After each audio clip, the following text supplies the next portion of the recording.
Yo, what's up, Legacy Shinobi fam? Get ready to witness Naruto like you've never seen him before in today's What If. What if Naruto inherited Dracule Mihawk's legacy and became the world's greatest swordsman? In this epic Naruto x One Piece crossover, Naruto's life takes a sharp turn when he discovers a mysterious connection to the legendary Dracule Mihawk. Guided by the Hawkeye's teachings and inheriting his unmatched swordsmanship, Naruto sets out on an incredible journey to master the blade and claim the title of the world's greatest swordsman. Along the way, he faces off against powerful foes, builds unexpected alliances, and proves that his will of fire burns brighter than ever. If you're hyped for a story packed with jaw-dropping battles, incredible character growth, and Naruto wielding a sword like a true legend, make sure to like, share, and subscribe. Alright, let's unsheathe this tale and dive into the action. Unknown place, an expanse of water extended infinitely in all directions. The sky above it had a hue between gray and green without even a cloud. Not even the sun or the moon were present. Yet light wasn't still lacking. The only particular elements of such a surreal environment were iron pillars that rose to the sky and into the depths of the surface of the water, vanishing into the darkness. However, among that infinite set of pillars, there was also a gate constructed in the same way, but with thinner metal bars and the kanji for seal positioned at the center of the gate on a large sheet of paper. A sudden movement shook the water, creating concentric waves whose origin was behind the gate, and that source was the huge body of a nine-tailed fox, currently lying with the two front paws crossed under the muzzle. One of its long tails moved slowly, shaking the water again. Despite the apparent depth of that ocean, its body did not seem to sink for more than a few inches, as if there was a sea bottom. In all its majesty, the legendary and feared Kyuubi no Yoko yawned loudly, showing its long line of sharp fangs. Its eyes slowly opened, looking at the ocean in front of it from right to left and from left to right for a couple of times. When it finished what had become its daily routine, the Kyuubi closed its eyes again. And even today, nothing happened, thought the beast with a mental sigh. Nothing new under the sun. After all, the situation had been the same for 6 years now, since it had been sealed inside the body of a newborn baby named Naruto Uzumaki Namikaze, even though the second clan name was still a secret in the village where he lived. Well, not always the same, mentally added the giant fox. At first, for the first 3 years of its new imprisonment, the world around it did not present anything at all. Nothing at all. Only a boundless white expanse and the ever-present iron bars along with the gate representing the seal that kept it sealed inside the young baby. Then something started to change. The sky has become gray and green, and the floor has begun to flood in a few months. Over the years, the situation has worsened to the present situation. The Kyuubi almost missed the white nothing. It does not surprise me since the kid is spending his life in the most total solitude. I guess that 3 people cannot fully fill his life. The fox mentally groaned while cursing its wet fur. I only hope that the situation does not get worse. The last thing I need is that this place turns into a sewer. Its thoughts were interrupted by a slight, almost imperceptible movement of water in front of the gate, albeit very far from it. The huge creature opened its eyes, curious about that change. There was nothing in Naruto's mindscape, and the Kyuubi was the only occupant of the seal, so the desire to know what had shaken the water was almost palpable. After a few seconds, the Kyuubi saw it. There, a few miles away, the fox could distinctly see a black dot moving towards the gate. It is not the kid. I would have felt his presence, thought the Kyuubi, arching an eyebrow while remaining silent, still looking at that black dot. Its muzzle did not change for several minutes until the dot became bigger and more visible. It raised the other eyebrow at seeing that thing coming closer. Strange to say, but the Kyuubi seemed to see a black platform with a cross stuck on it. What the hell? After a few seconds, its eyes nearly fell out of their sockets. Now that the foreign object was closer, the Kyuubi could see it clearly, and actually there was a large silver cross, but it was not a simple cross, but the mast of a small boat with black sails. The boat itself had the shape of a coffin, and on its sides there were 2 large white candles whose flames were not yellow or orange, but green. On the inside of the boat, there was a wooden block where the mast was set, and at the tip of that block, There was a man sitting with his right leg above the left hand and the hands closed on his knee. Behind him there was another cross, and his large black hat was inclined forward, shadowing his face. The fox continued to look at the stranger until his boat stopped by itself a few yards from the gate. Moments of silence followed its stop, until the man looked up and the QB could not suppress a shiver down its spine. His gaze was 1,000 times more penetrating than Madara's own, and even its father's eyes were not so threatening. His eyes were divided into two parts. Around the pupil were yellow as the sun, while around that part there was a yellow circle of a darker shade. The QB could not help but think to the eyes of a hawk, except that his were much colder and focused. "Who are you, human?" asked the QB after taking a look at his strange clothing, black hair, and short beard with mustache. The man, who probably was in his late 40s, simply looked at the beast for several seconds before saying, "Dracule Mihawk, also known as the greatest swordsman of the world." "Such a powerful title," mused the QB looking at him. "I'm the QB no Yoko, the strongest among the 9 Bijou." Mihawk didn't even blink at that, looking at the iron bars of the gate. "You're in a cage, a strange cage if I may. I've never seen something like this during my time." The fox narrowed its eyes with annoyance before using one of its tails to point at the endless ocean. "Yes, this is actually a seal. We're inside the body of a young boy, in his mind to be precise. I've been sealed inside of him shortly after his birth." The QB then pointed at him using the same tail. "However, this is the first time I see another entity in his mindscape, and I have never heard of you in spite of your title. It must have been a long time since my death. Before my last moments, the Navy still ruled over the seas, and only 2 of the 4 Yonko were still alive.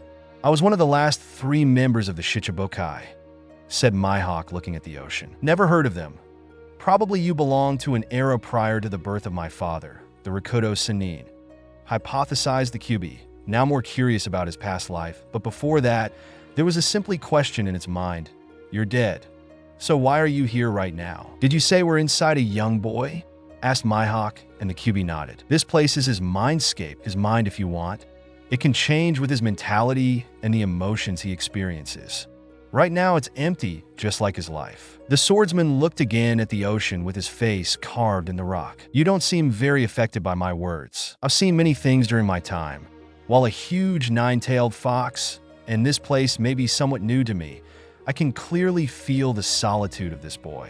I can almost see his empty eyes," explained Mihawk, having seen many dead eyes during his travels by sea. "You have not answered my question," said the QB, arching an eyebrow, and this time the man looked back at the fox. "Right now I cannot feel my soul.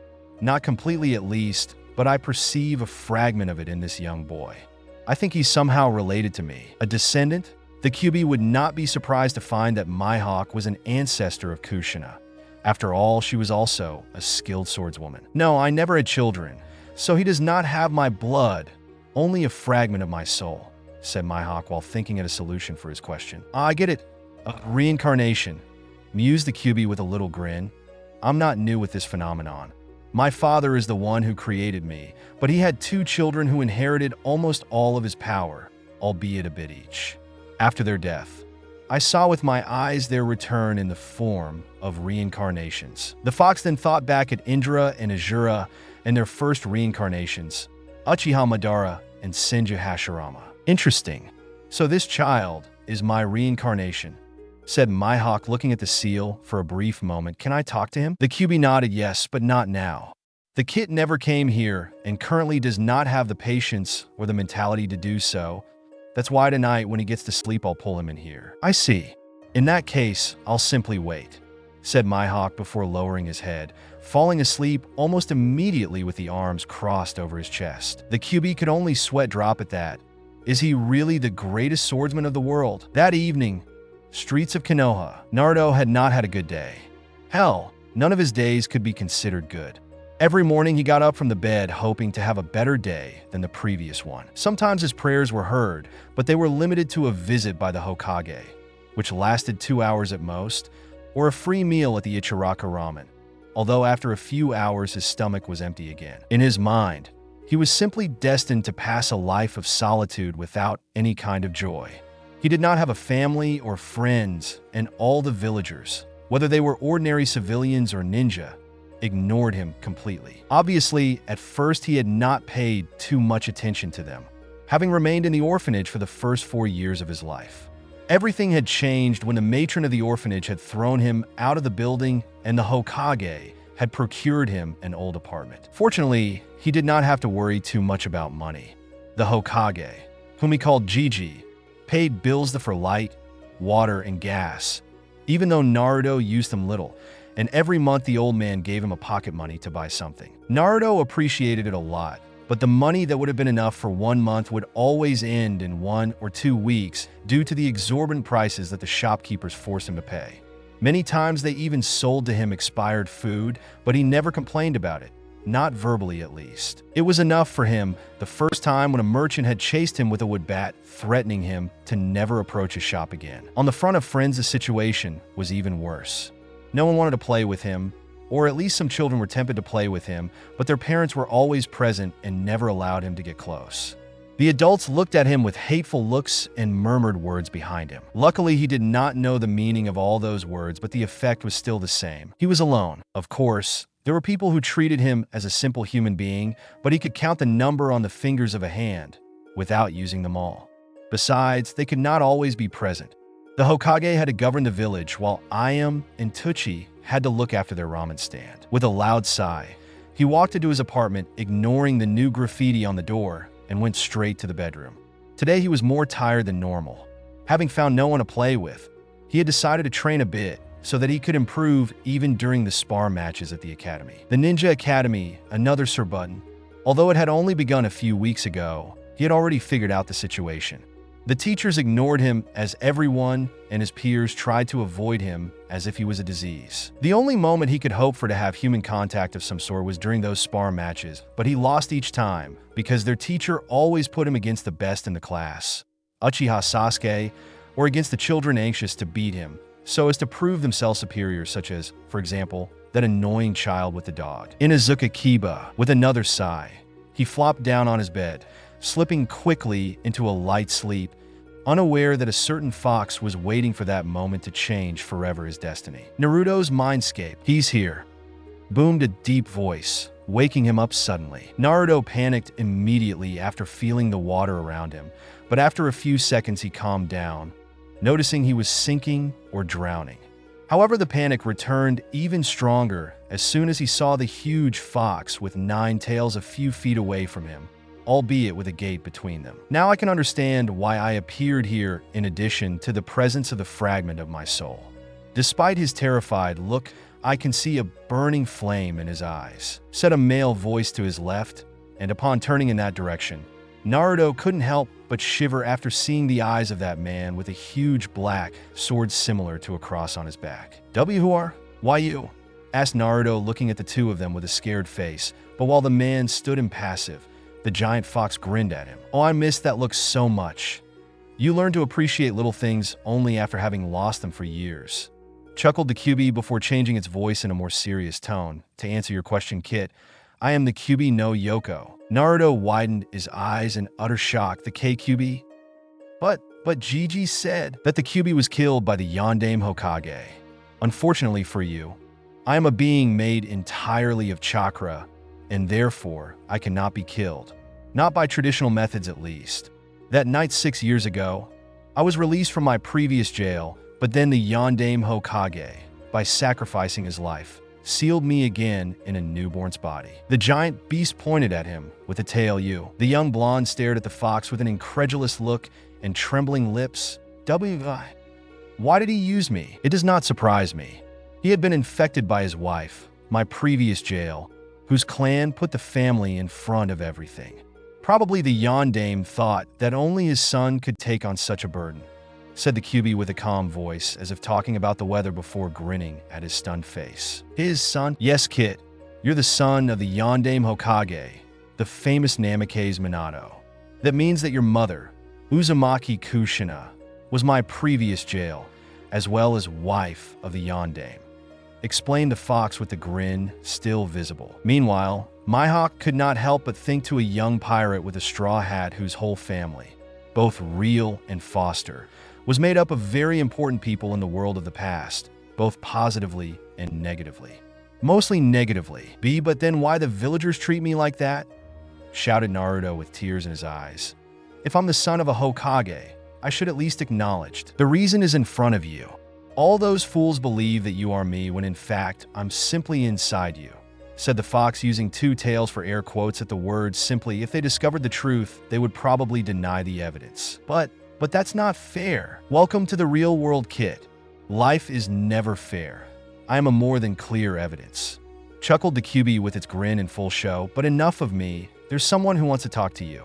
And one of its tail pointed at the swordsman who was silently looking at them. Naruto shivered again under the man's eyes, and to say that he was getting used to the presence of the QB. Hello, young boy.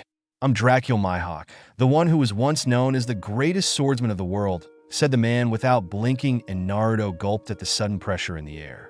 Who the hell was this guy? He was much scarier than the QB. The greatest? Repeated Naruto slowly, understanding the meaning of those words. Yes, even though it's been a long time since my death, and now that title is lost if what the QB told me is correct, said Mihawk, since during the waiting, the fox had told him some things about that world, and the swordsman had remained, despite not showing it, surprised by the changes. Gone were the Navy, the world government, and the Revolutionary Army, while the pirates, albeit still existing, had fallen in number, and the devil fruits no longer existed. The last of them, according to the QB's memories, had been eaten by the Rakuto Sennin's mother, even though the fox did not know if it was actually a so-called devil fruit. The only thing that had vaguely attracted his interest was the mention of a group of 7 swordsmen called Kiri no Shino Bigatana Shishinen Shu, where each one of the 7 swordsmen possessed a legendary sword. After hearing their story, Mihawk thought to the Shichibukai, despite the fact that the two groups had a completely different structure and way of acting. You're dead? Why are you here then? Asked Naruto, now more calm despite the light pressure. Because you're my reincarnation. I don't know how this thing works, but I can feel a fragment of my soul inside of you, explained Mihawk with his impassive face. If this is true, then you're the one who will bring back to light the title of greatest swordsman of the world, and I'm here to make it happen. Really? Now Naruto had an excited face with stars around his eyes. Do you mean that I'll become the greatest? Yes. The path in front of you will be far from easy, and you will have to face numerous and strong opponents. But remember, this is not the path of a ninja, but a swordsman, a path carved into honor and mastery with your sword. Are you really willing to follow this path? Naruto closed his mouth, looking at the water under him. The path of a swordsman wasn't the path of a ninja, so perhaps he would be unable to become Hokage, but he could become the greatest. Someone stronger than the Hokage himself. Straightening his back, Naruto looked at the swordsman straight in his eyes, trying to master as much security as possible. I'll do it. I'll become the greatest swordsman of the world, and with that power, I will protect the people I love. Are you sure? People will try to hurt you by killing your loved ones, said Mihawk without missing a beat. One more reason to become the greatest. If I become the greatest swordsman, no one can hurt those I care about, almost shouted Naruto before closing again his mouth, hoping not to have offended Mihawk. What a strong heart. I haven't seen anyone like him for a long time, thought Mihawk before asking, so that means that you're ready to die? Naruto widened his eyes in surprise, while the QB merely arched an eyebrow. If you really want to become the greatest, then you need to die first, and I'll kill you with my own hands, said Mihawk, narrowing a bit his eyes. Naruto began to tremble at the prospect of dying, but after shaking hard his head, he nodded only once. The swordsman nodded in turn, and, with only a fluid movement of his arm, drew his long black sword that sent a shiver along the spine of Naruto. You can choose. I can hit you on your chest or on your back. Will there be a scar? Asked Naruto without thinking, and Mihawk nodded. After a moment, the young blonde gulped. Once Gigi told me that the most famous swordsmen are the samurai, and they fight face to face with their enemy. If I had a scar on my back, it would mean that I ran away from the enemy, and that's not what the strongest do. For the first time since his arrival, Mihawk grinned, recalling the words of a young swordsman with green hair. Scars on the back are a swordsman's shame. Admirable. Just like him, thought Mihawk, still smirking before raising his sword toward the sky. Even the QB held its breath. The fox knew how reincarnations worked, and this was certainly not the right way. Without saying anything, Mihawk dropped a violent vertical slash until the blade was just an inch from the water.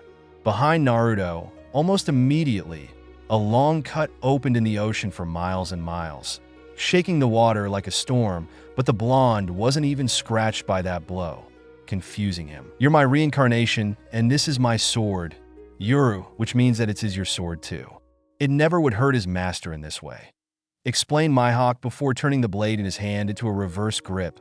"Young boy, you have shown a strong heart, but never throw away your life like this. There will always be a way to overcome the challenges you will face. You just have to find out how."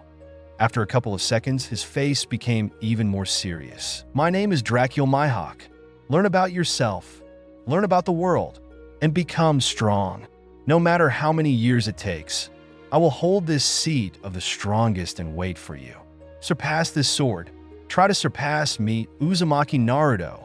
Mihawk then lowered the blade. "Now, grab the hilt of Yuru and accept your new destiny." Naruto silently watched the man in front of him and then the sword. Slowly, but with determination, he reached the hilt with one hand and then gripped it tightly. A moment later, a blinding purple light illuminated the entire ocean, forcing the fox to cover its eyes with a paw. The glow lasted only for a few seconds, and when the fox turned its eyes to the spot where the two humans were, raised both eyebrows, looking in slightly awe at the change. Mihawk was nowhere to be seen, and the same could be said for Yuru, while Naruto was still there, although now he was definitely different. The young boy had undergone a growth spurt, growing by several inches, and all the baby fat was now gone, replaced by light muscles over his body. Obviously nothing exaggerated or vaguely impressive, but it was still a step forward for him. His blonde hair was now completely pulled back, and his sideburns were now longer and defined, pointing upward, while his whiskers marks were clearly more visible. The last change, the most notable, were his yellow eyes, now perfectly identical to those of Mihawk, including the cold chill that the fox could not suppress. "How are you feeling, Kit?"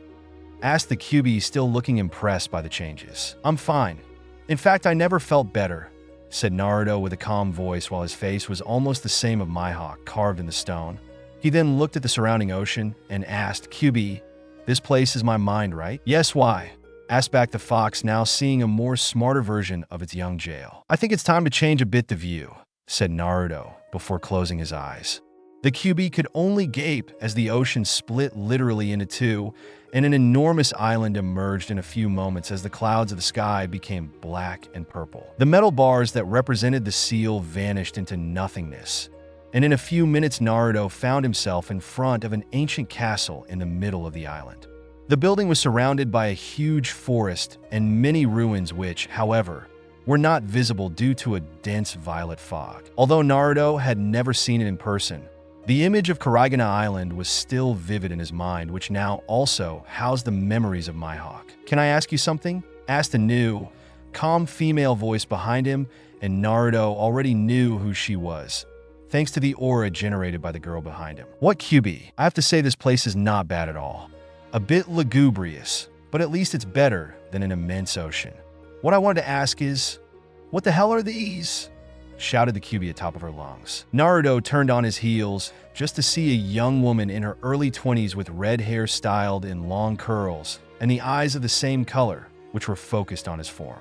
The now human QB was wearing a long black gothic Lolita dress with red boots, a large black hat, and a red umbrella with two little horns and two eyes that were drawn on it. The particular thing was a patched fox-shaped plush that she was holding with her right arm, and on its belly there was the seal of the Shinigami. Naruto looked at her for a full minute before saying, "Clothes? I can see that.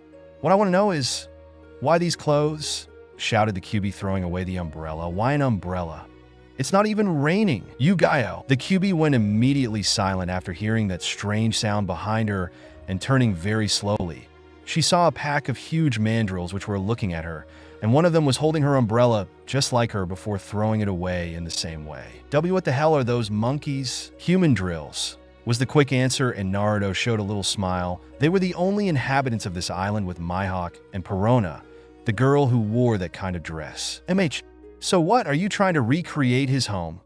asked QB, looking at the human drills which were shouting something while swaying in the air their weapons. "More or less," admitted Naruto, looking at the building while thinking back at when he was Dracule Mihawk. one of the Shichibukai, and the greatest swordsman of the world. The QB looked down at her ample chest that was put in full show thanks to the dress, and a small toothy smirk found its way on her lips. Are you sure that these were her clothes and not one of your dirty fantasies? Naruto looked at her, noting that she was leaning forward just to show her bosom, and said yes, without missing a beat. The former fox looked at him for a second with a deadpan face. I already miss his old personality. By the way, QB, how should I call you? Asked the Naruto, surprising her. QB sounds like a title or something like that. That's right, QB no Yoko is just a mere title, but my real name is sacred to me. I can't simply say it to you like this, explained the woman walking toward the castle. I see. Then you can call me the future greatest swordsman of the world when you're addressing me, said Naruto, freezing her on the spot. And why should I do that, Kit? Asked the QB with narrowed eyes. A title for a title. You already know my name, so... answered the reincarnation of Mihawk with his calm face. The woman glared at him before sighing Kurama. My name's Kurama. And she walked away toward the castle. Kurama, I'll remember it, nodded Naruto before materializing a katana in his right hand as the human drills were approaching him. Now, I think it's time to remove the rust from the sword. And with a little grin, he charged against the beasts which mimicked him at the same moment. The next day, Hokage's office. Hiruzen cursed under his breath, looking at the mountain of papers to sign on his desk. Why did he, the Sandaime Hokage, the student of the first two Hokage, the professor, the god of shinobi, have to spend most of his day locked in his office to sign unnecessary papers? New shopping center? Repairs for the kennel? A bigger spa center? Hiruzen read quickly before ripping apart those papers. These are no problems for a hidden village. I feel almost inclined to hope for a new war so that the routine changes a bit. After a couple of seconds, he sighed while rubbing his eyes. By Kami, for a moment I sounded like Danzo. I really need a break from this curse. Hokage-sama, there's one Uzumaki Naruto here for you. Should I send him in? Asked his secretary through the intercom on his desk, and Hiruzen could almost touch the nervousness in her voice. Naruto-kun is here? He should be at the academy. Thought Hiruzen before pressing a button. Yes, send him in. I'll talk with him immediately. After a couple of minutes, someone knocked at the door, and after a firm enter, the door went open, and the Sandaime had to suppress the strong desire to shiver after seeing who was at the doorstep. Hokage-sama, said Naruto with a bow before entering in the office with a calm pace. The Sandaime could only gape at this. Naruto always called him Gigi, and had never shown such a fairness in the way of walking and referring to someone. Obviously, the innumerable changes of his body had been noticed, but only his eyes had really caught the attention of the old man, who thought almost immediately at the eyes of a hawk. Naruto-kun? Asked Hiruzen while he could feel the confusion in his hidden ANBU, who were looking at the young kid now sitting in front of their leader. Yes, nodded the blonde. I came here to discuss something important.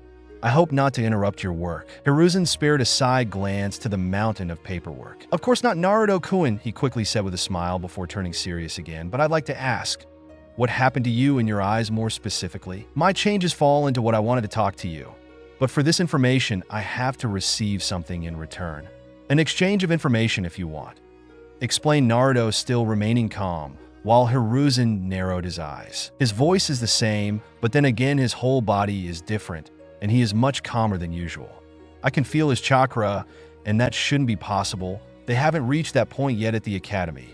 Thought Hiruzen before asking, what kind of information would you like to receive? Actually, I have already inferred that information, but I would like to have a confirmation on why I was never told that I am the son of Namikaze Minato, the Yondaime Hokage, and Uzumaki Kushina, the previous Jinchuriki of the Kyuubi, said Naruto with his calm voice, freezing Hiruzen and the ANBU. How? The Kyuubi, was the quick response. I met the fox last night in my mindscape where it explained some things to me, and this morning it also helped me to unlock my chakra. Hiruzen stared at him in silence for several seconds before moving his hand in a silent signal. Soon after, the hidden ANBU left the room, and Hiruzen activated several seals in the office to have some privacy with the young blonde. Okay, Naruto, I'll explain everything now, but please you to understand that I did not do what I did for pleasure, said Hiruzen, and Naruto simply nodded, allowing him to continue. As you already know, those two famous ninja were your parents. If there were just two simple ninja died during the Kyuubi attack, I would not have hesitate a second to tell you who they were, but unfortunately their fame was at the same level with their infamy in other villages, especially your father's with IWA. As you probably already know, the village treats you horribly because of the fox sealed inside you. And for this reason, there are not many ninja willing to protect you in the event of an attack. If I had announced who your parents were, perhaps more ninja would have been willing to protect you, but I would also have drawn a huge target on your back. And in the world we live in, there are really few people who would stop in front of a child. IWA and Kumo, and maybe even Kiri, would not have hesitate to send assassins to kill you. I can understand, due to my father's infamous name during the Third Shinobi World War, and the Kyuubi told me that Kumo tried to kidnap my mother. But what about Kiri?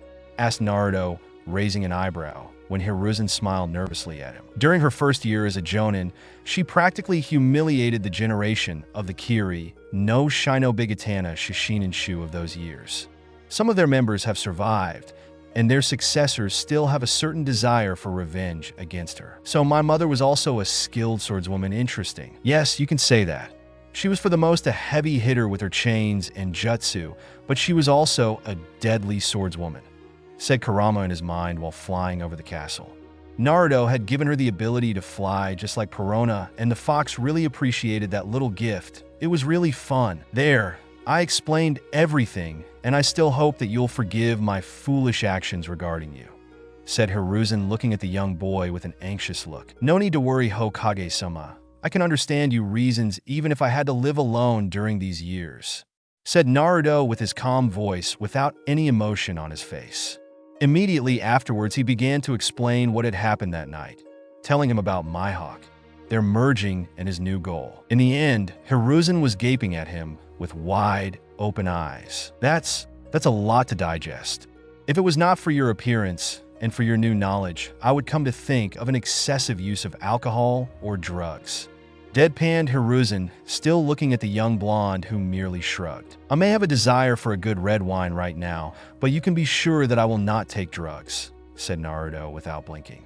The merging with Mihawk had awakened in him new desires, and now he was much more inclined to make a nap than to think of a new prank. I see. Well, I must ask, what are you going to do now? Asked Hiruzen with concern in his voice. I'll remain in the shadow for several years while training my body and mind to become the greatest swordsman in the world. However, I'd like to have the access to the bank account of my parents. I need some money for a project, explained Naruto. Oh, what kind of project?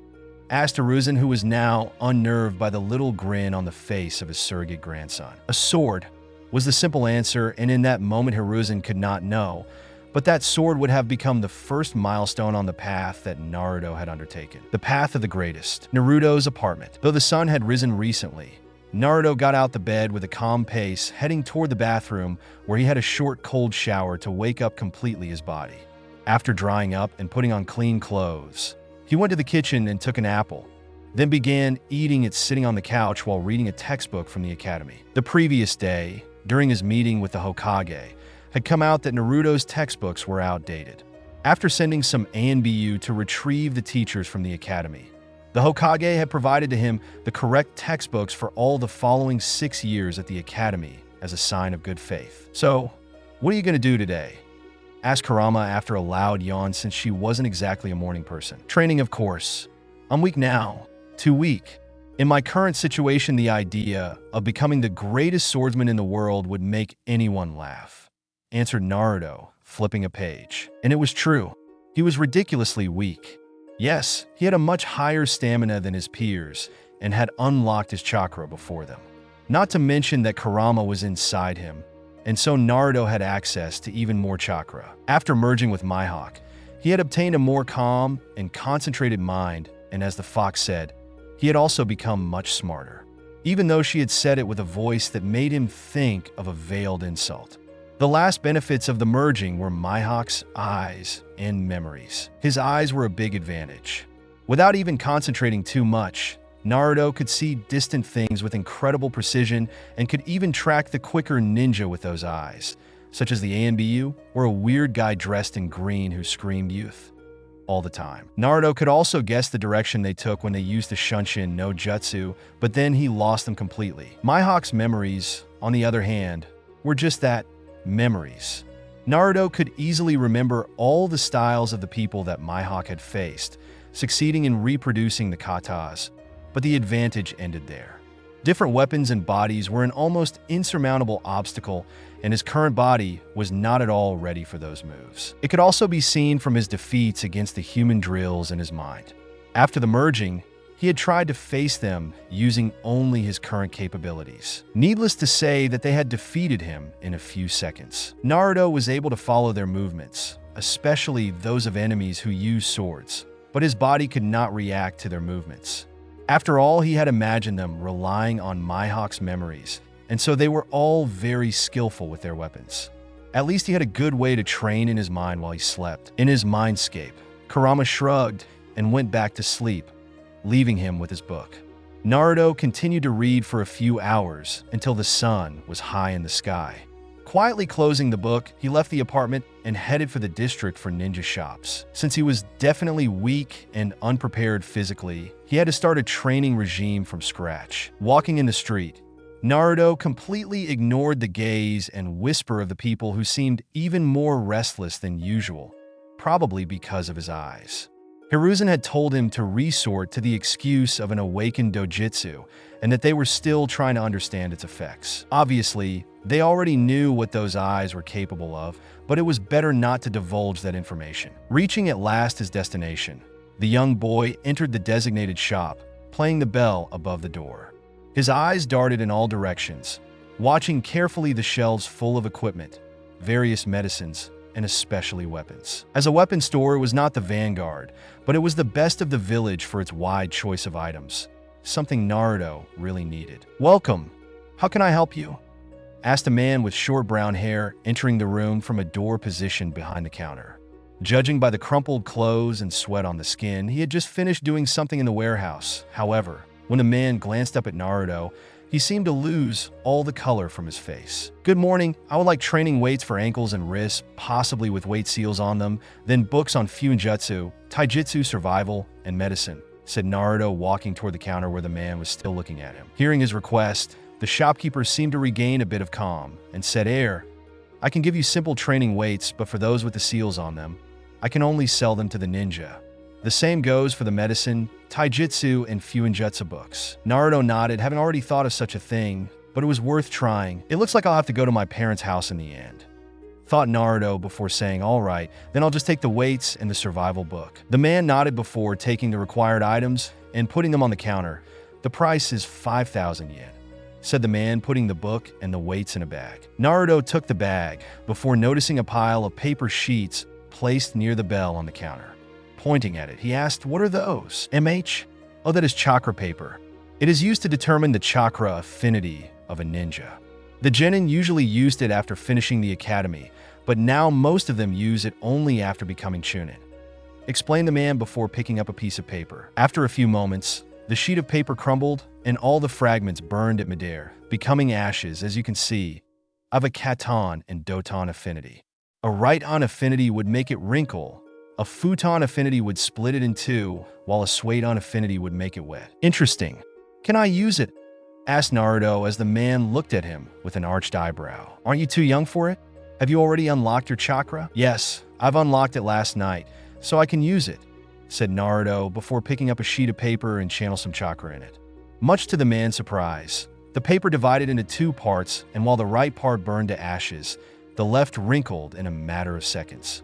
Naruto looked at it with an amused grin. "So, Katan, right-on and futon, huh? I guess you've got the Katan affinity because of me. Your father had both right-on and futon affinities. Your mother was a swade-on and futon user, but I guess that the water is not in your new style," said Kurama with a little grin while looking at the wrinkled paper. "Well, I'll be damned, kid. You've got 3 affinities. Not even all the jonin can boast of this achievement," said the man with wide, open eyes. "Are you really a simple kid?" "Oh, you can be damn sure that I'm not a simple kid," said Naruto with the grin still on his face before leaving the shop, walking toward his apartment. It was time to start the new training. 6 hours later, Konoha's South Gate. A Naruto covered in sweat was trying to catch his breath, leaning against the walls of the village. His t-shirt was on the ground near the weights and was completely soaked with sweat, just like his sweatpants. The boy slid to the ground where he continued to breathe hardly, while an amused giggle was heard in his mind. "Well, I must admit it. I would never have expected to see you in this state," said Kurama. "Maybe you should take a break from time to time." Naruto nodded without worrying too much. "I was going to stop in any case. Now it's lunchtime." And after wearing his shirt again, he walked to his apartment for another shower. Half an hour later, the young boy was sitting on a stool in front of a steaming bowl of shrimp ramen, and, while clapping his hands for a moment, he murmured a quick "itadikamasu" and took a couple of chopsticks. After splitting them, he began to eat his meal, making the least noise possible and with a stable and controlled speed. Unfortunately, despite the excellence of the food, he could not shake off the feeling of being watched by someone very close. Swallowing the noodles in his mouth, Naruto sighed softly. "Can I help you with something, I am?" Directly on the other side of the counter, the waitress kept looking at him for a few seconds and then asked, "Who are you, and what have you done to Naruto?" "I'm Naruto," was the answer with an amused smile. "I may be different, but I'm the one and only Naruto." I am frowned slightly. "When is your, or even better, Naruto's birthday?" "On October 10th. And each time you prepare a special ramen bowl with rare and high-quality ingredients," said Naruto before eating some noodles with his eyes closed. "What is his favorite ramen?" asked then the waitress while her father was looking from the kitchen. "It was miso ramen, but now I'm favoring sea tastes," said the boy with a nod. Luckily, his love for ramen had not vanished after the merging, even though his tastes were now slightly different. "I still cannot understand how you can enjoy that food. The greatest swordsman deserves only the greatest food," replied Naruto with a smirk before focusing back on Ayam, who asked about Naruto's favorite color. "It's the orange, although now I feel pushed to prefer darker clothes," answered the young boy before drinking what was left in the bowl. Ayam looked at him before sighing. "What happened to you, Naruto? Your body is different, especially your eyes, and now you're much more calm and polite." "Sorry, Ayam, but this is an S-rank secret. Only the Hokage knows the truth, but I can tell you that nothing bad has happened to me. If anything, the opposite," said Naruto with a little smile before pointing at the empty bowl. "Can I have another shrimp ramen, please?" She observed him a few seconds before sighing with a smile, coming up Naruto. And with that, she walked back in the kitchen where her father was already working on the order. 30 minutes later, after another 10 ramen bowls, Naruto walked toward the training grounds in order to continue his training. His schedule included basically running in the morning, while in the afternoon, several physical exercises were listed to improve his body. The young boy had already taken into account to learn the basics of Fuin Jutsu, so that he could prepare gravity seals and sealing scrolls by himself in order to raise the level of his training. But there was time for that. Thinking of the various materials to be procured, Naruto did not notice that he arrived at the training grounds until he heard rhythmic strikes against a wooden surface. Turning his gaze into that direction, he saw a young boy, maybe a year older than him, hitting a wooden dummy with the basic academic taijutsu style. His long black hair was fastened in a braid and swung at every movement while the boy shouted a loud H with every punch and kick. Naruto remained silent for several seconds before asking, "Though it's a basic style, you're not making any mistakes. Did you train a lot with it?" The boy nearly jumped out of his skin, but upon seeing Naruto, quickly regained his composure with a bow. Forgive me. I didn't hear your steps." "Don't worry about it.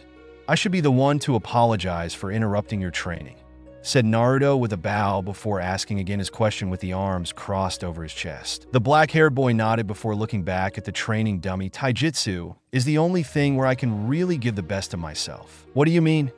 asked Naruto, now curious about his words. "I'm in the second year of the Ninja Academy. At the end of the first year, I was in the middle of the class rankings as I was only studying some stuff and being at least decent with taijutsu." The boy then clenched his fists, "But now we've unlocked our chakra, and apparently I do not have chakra, or at least I possess only the strictly necessary to survive. In theory, when someone has so little chakra, he or she should be good with medical jutsu and jinjutsu, but I cannot even perform a simple E-rank jutsu." He looked back at Naruto with the eyes burning with determination. "That's why I'll become the best at taijutsu. I'll even win against Niji Hyuga, the prodigy of my class. And in so doing, I'll show that even those like me can become brave and strong ninja." A deep silence fell on the clearing as Naruto gazed impassively at the boy in front of him. After a few seconds, Naruto lowered his head, shadowing the face, and his entire body began to shake slightly until the black-haired boy heard a slight chuckle, which then became a huge laugh. "Wahaha! Naruto arched his neck back, still laughing with his eyes now closed. When the black-haired boy was about to tell him to stop, definitely offended by his laugh, Naruto looked back at him with a serious gaze, but also a slight smile on his lips. "So you want to become a ninja, betting everything on taijutsu? It would seem I have found someone truly filled with ambition. Well, let me tell you a thing. If you want to be recognized for this achievement, then you must become..." Naruto pointed at him. "The greatest." "The greatest?" Naruto nodded. "I'll become the greatest swordsman in the world. That's my goal." The older kid looked at him with surprised eyes, since there was someone younger than himself with such a goal. "I don't know how much it will take, but I'll definitely become the greatest among the swordsmen," continued Naruto with sharp eyes. "No matter the challenges that will try to stop me, I'll overcome all of them to reach my goal. But even someone who's aiming at the top can't walk this path alone." In his mind appeared some images of a pink-haired girl surrounded by ghosts, a red-haired man with only one arm, and a green-haired boy with 3 katanas. "So, as the future greatest swordsman, I'd like to see you become the best taijutsu specialist and be able to call you friend." Naruto extended his right arm with the hand open. "My name is Uzumaki Naruto, future greatest swordsman in the world." The black-haired boy looked at him in pure awe before shifting his gaze to the extended hand as the fire in his eyes shone even more. With a firm move, he shook Naruto's hand. "My name is Rock Lee, future greatest taijutsu specialist in the world." "It's a pleasure to make your acquaintance, Rock Lee," said Naruto with a smile before looking at the training dummy. "Tell me, you only know the basic academy style, right?" Rock Lee nodded with a confused face, which then morphed in an unnerved one at the sight of his grin. "Tell me then, have you ever heard of the Blackleg style?" 1 year later, Hokage's office. Hiruzen massaged his temples, trying to ignore the 7-year-old boy sitting in front of him. Glancing slightly, he could not help but frown at the sight of all the sheets of paper on his desk. "Naruto-kun," he started after a deep breath. "Do you know what these papers are?" The young boy looked at said papers and nodded. "Paperwork." "That's correct, and to be more precise, it's paperwork related to the Ninja Academy. Now, do you know how the academy works?" "No, Hokage-sama. I have never been interested in anything like that," said Naruto with a calm face, but if you watched carefully, you could see the edges of his mouth bend slightly upward. "Well, let me explain a simple rule. Whenever a student does not attend a lesson without a justification, the teachers send a warning note to the family or the orphanage, or in some cases, to me. In addition, they send a warning note for each day of absence," said Hiruzen now, with a twitching eyebrow as the hidden ANBU were trying to hold their chuckles. The old Hokage then took a small group of papers of all the students in the academy. Over the last year, a total of 81 warning notes were sent. He then pointed at the remaining mountain of papers. "However, all the warning notes that remain are with your name written on them. Do you know what it means?" "I think I may know, Hokage-sama," said Naruto now with twitching lips as the ANBU were openly chuckling. A vein popped out of Hiruzen's forehead as he slammed a fist on the desk. "IT means that you skipped 214 days of the expected 230 days of the academic calendar, and you've already skipped the first 3 weeks of the second year." He then threw the hands over his head. "You went to the academy only for the first 3 weeks, except to return at the last day of school for the final test." "I got the best score," nodded Naruto with an amused smile. "That's not the point here.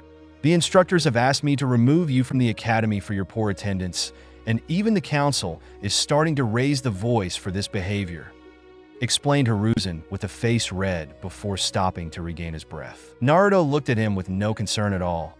"I'm sorry to be the cause of so many problems, but at the moment the academy is completely useless for me." "What do you mean?" asked Hiruzen, now much more calm than before. "I've already read and learned all the books you gave me a year ago.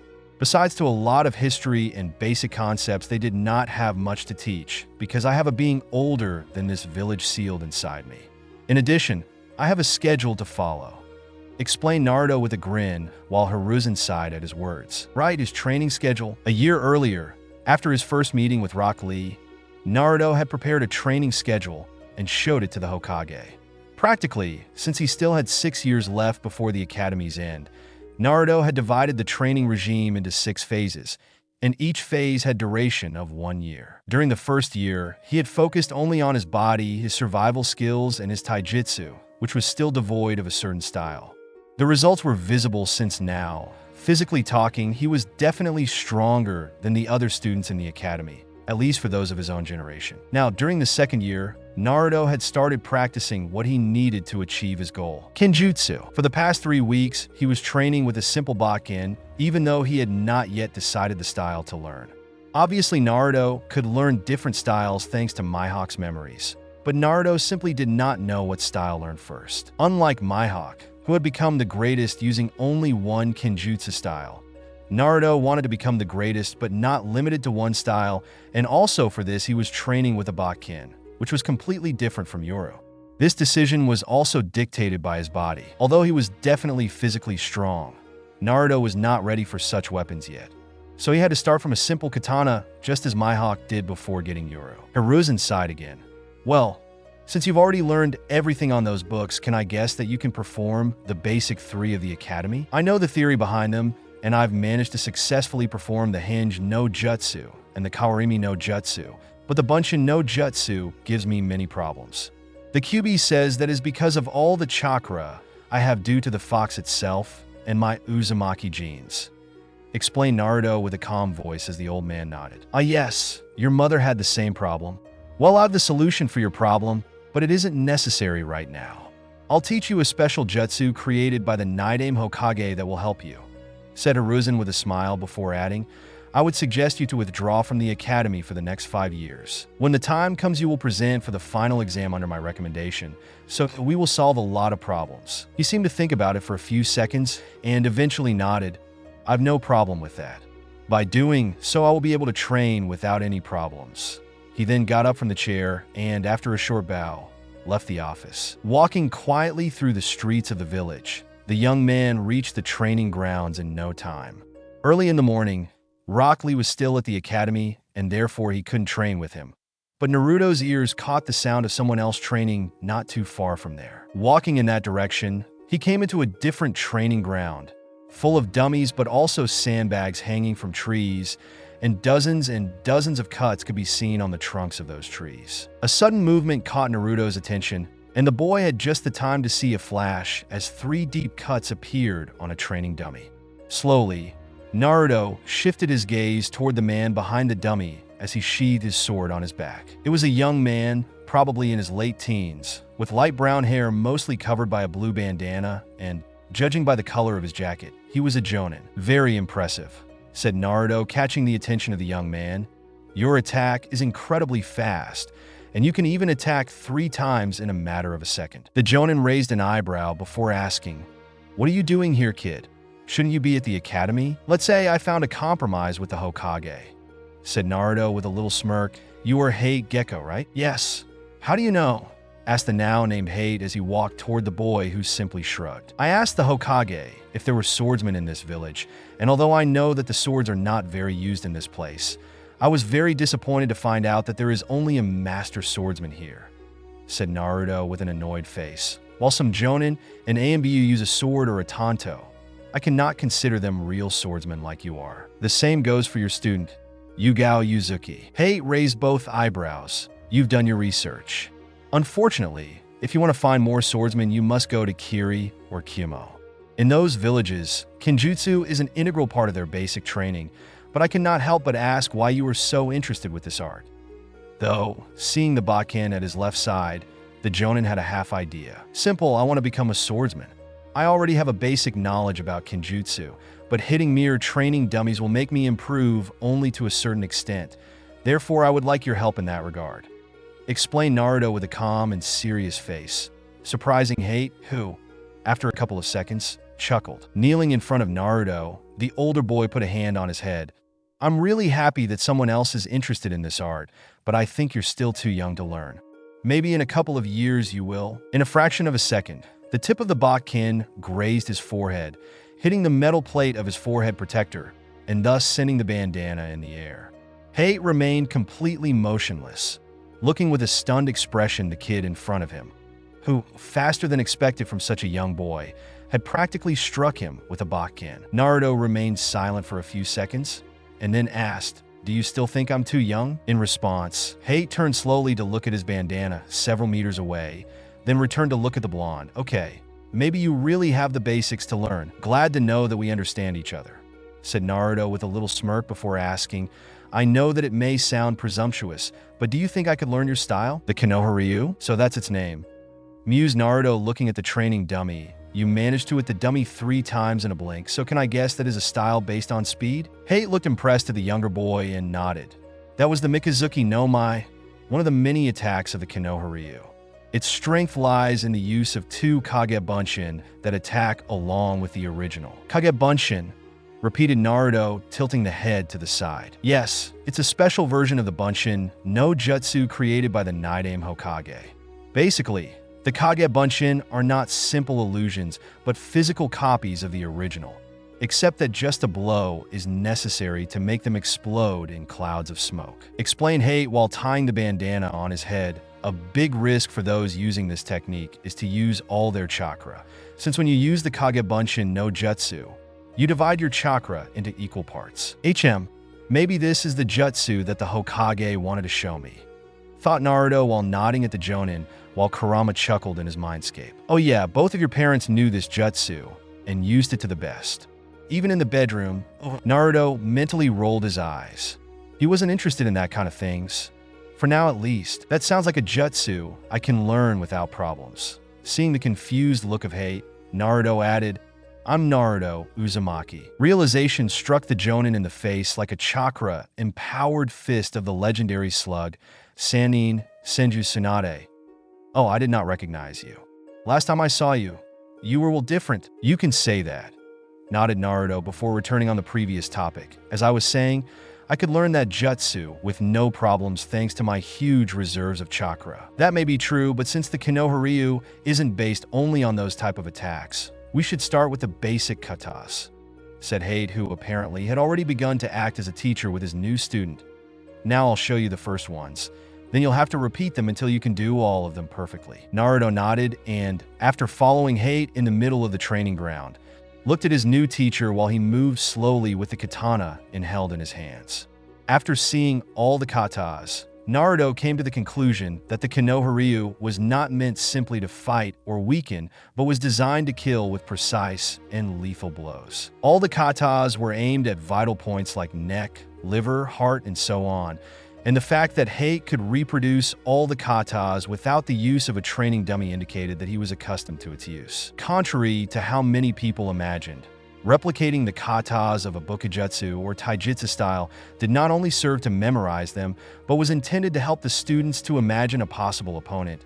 And for this purpose, training dummies were used so that the strikes could be aimed at the vital spots of the dummy. Only after mastering the style, the students could then pass on the repetition of the katas against the shadows, imaginary opponents created by their minds.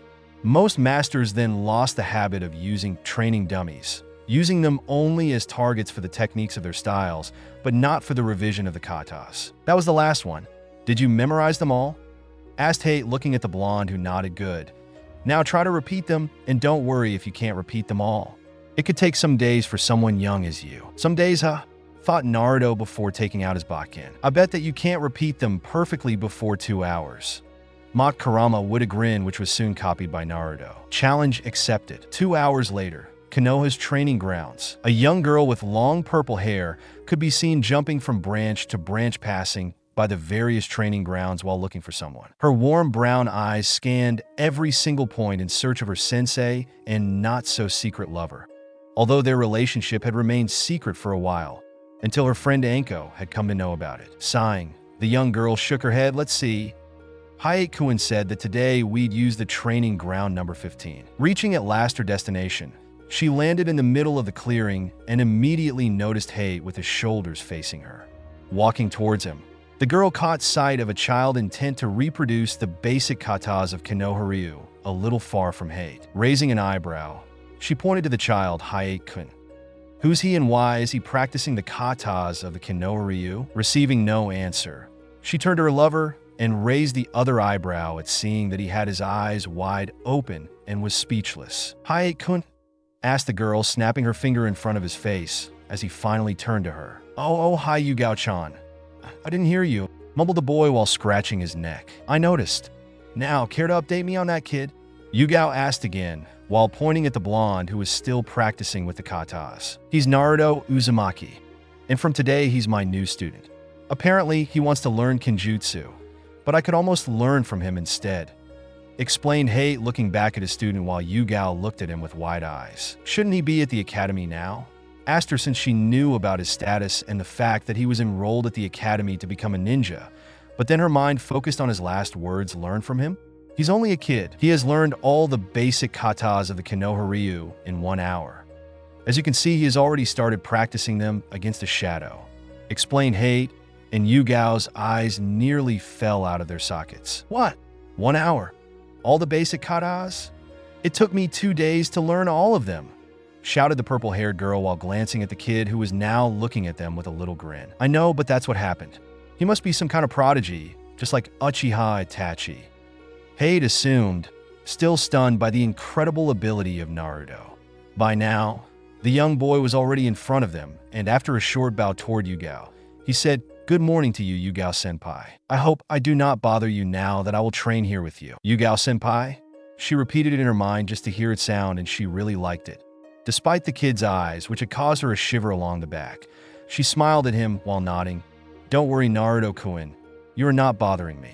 It will be fun to have someone else to train with besides Hayate-kun. If you ever need to spar with someone, feel free to ask to me. In that moment, Naruto's grin widened, though only slightly, but Yugao could not hold back another shudder. I'll remember this kind offer of yours, Yugao-senpai, said Naruto before walking toward a training dummy, leaving behind the other two, while Yugao couldn't help but think, why do I feel that I just dug my own grave? 1 year later, Hokage's office. So there is no chance for a possible reconsideration, said the Hokage with a tired face, looking at the young Anbiyu kneeling in front of him. I'm afraid not. My father is determined and nothing can make him change his mind, not even me, confirmed the black-haired boy with an Anbiyu weasel mask over his face. The old leader could only sigh before nodding toward the big window behind him. I love Konoha. I'm the Hokage, and I'd do anything to protect my village. But sometimes, even I have to operate in the shadows. He looked back at the Anbiyu who was still looking at the floor, Anbiyu Uchiha Itachi, codename Weasel. The young ninja stiffened his body, ready to receive his new orders. His last orders. I'm assigning your last mission as an Anbiyu of Konoha. Your mission is to completely eliminate the Uchiha clan.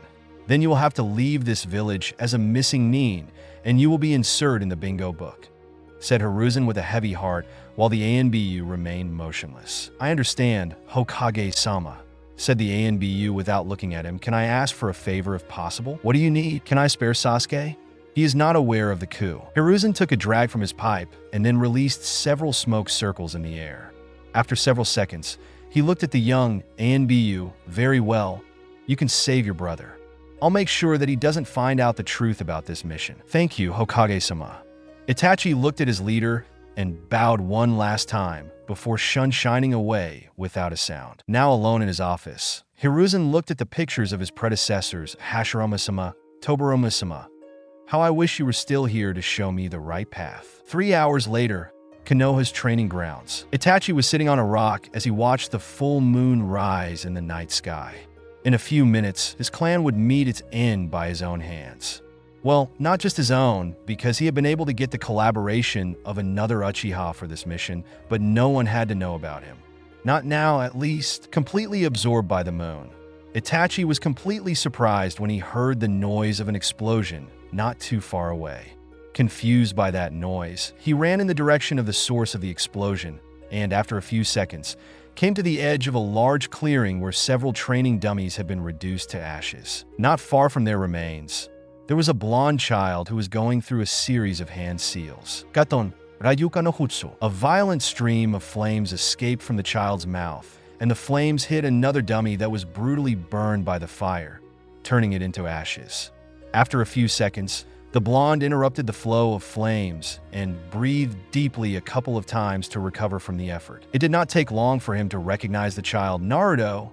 Is he still training at this time? 2 years have passed since the fateful night where Naruto and Mihawk had merged, and now the entire village was aware of his new appearance. But only the Hokage knew the truth. Itachi had seen him many times in the past while doing exasperating exercises for the body or training with Yugao and Hate. Having been in the same Anbiyu unit as Yugao, Itachi had come to know Naruto's training schedule and had been somewhat pleased and surprised to see his dedication to training. If I remember correctly, the third year will be dedicated to ninjutsu, thought Itachi as a small smile appeared on his face. He still remembered that day when his little brother came home from the ninja academy and asked him to train him right away. When Itachi had asked him the reason for such a hurry, Sasuke told him that Naruto had been removed from the academy so that he could train on his own, and his little brother did not want to fall behind. Maybe one day you and my brother will become great rivals.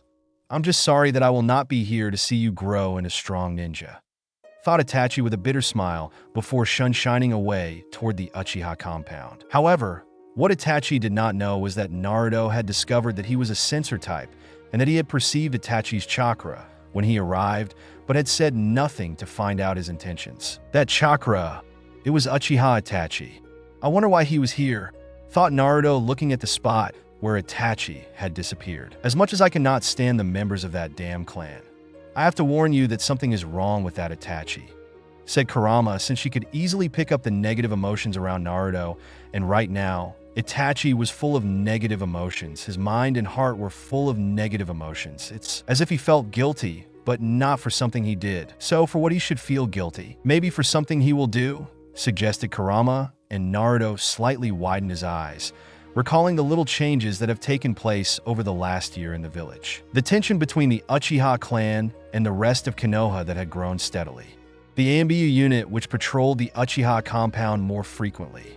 The occasional fights between the Uchiha and other ninja. Kurama, do you think that? I hope not, kid, because if the Uchiha are preparing a coup and Itachi will participate in the fight, this village will turn into a lake of blood. Then we have to do something. Probably the Hokage has already prepared a possible counterattack, but it's best to be safe. If I can reach Itachi, maybe I can get some answers, thought Naruto, running toward his apartment. Reaching it in a short time, he put on a pair of Anbu pants, a hooded jacket, and simple sandals, and then started to roof jump toward the Uchiha compound. However, jumping between the various roofs, he noticed the total absence of Anbu in that area. Something is wrong. Itachi is a prodigy, and he's extremely strong.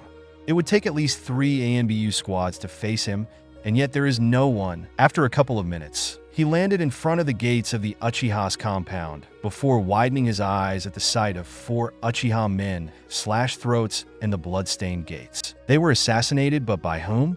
Anbu? No, they were caught by surprise, but there are 2 Chunin and 2 Jonin. Even the Anbu would struggle to take them by surprise. The only reason they did not react was realization struck him, and the answer came instantly, because they were in the presence of one of them. A muffled scream of a woman was heard inside the compound. Maybe the Uchiha were really preparing a coup, but Itachi's purpose is not to help them. His purpose is to exterminate his own clan. Kurama concluded, and Naruto started to run inside the compound, but after only a few steps, the QB warned him, "Naruto, I can feel only 3 people in the whole compound. One is Itachi for sure, I don't recognize the second, but the last of them." A low growl escaped from her lips. "It's that bastard. The one who controlled me during that night 8 years ago." Naruto's heart nearly skipped a beat. "Are you sure? You can bet your eyes on it. I could never forget such a repulsive presence," roared Kurama in his mindscape while the human drills moved away from her. "I don't like it. From what you told me, he tried to destroy the village years ago by using his Sharingan to control you. So why is he here again?" thought Naruto while running along a road full of corpses. Could it be that he is helping Itachi to kill all the Uchiha? But why? As if there was a need for an answer. This clan and its members have been cursed since its birth. If this night is their last, then so be it, growled Kurama without any sign of compassion. "What about the children? Do they too deserve such an end?" asked Naruto with a little frown, but the QB merely scoffed at his words. "Sooner or later they would be corrupted too," said Kurama, before adding, "That bastard is gone. I can't fell him anymore. Itachi is the only one remaining with that person I do not recognize, even though I'm sure I have already felt it at least once somewhere." Naruto frowned even more, so his purpose was really to help Itachi to exterminate their clan. I wonder who is the person with Itachi. If this person is not dead, means that he or she is very strong, or Itachi is not going to kill him or her. maybe a member of his family. Before Naruto could think of some other hypothesis, Kurama's voice thundered in his head, "Someone is approaching this place very fast. Get out of the street." Without even slowing down, Naruto threw himself into an alley and flattened against a wall, blending perfectly with the shadows.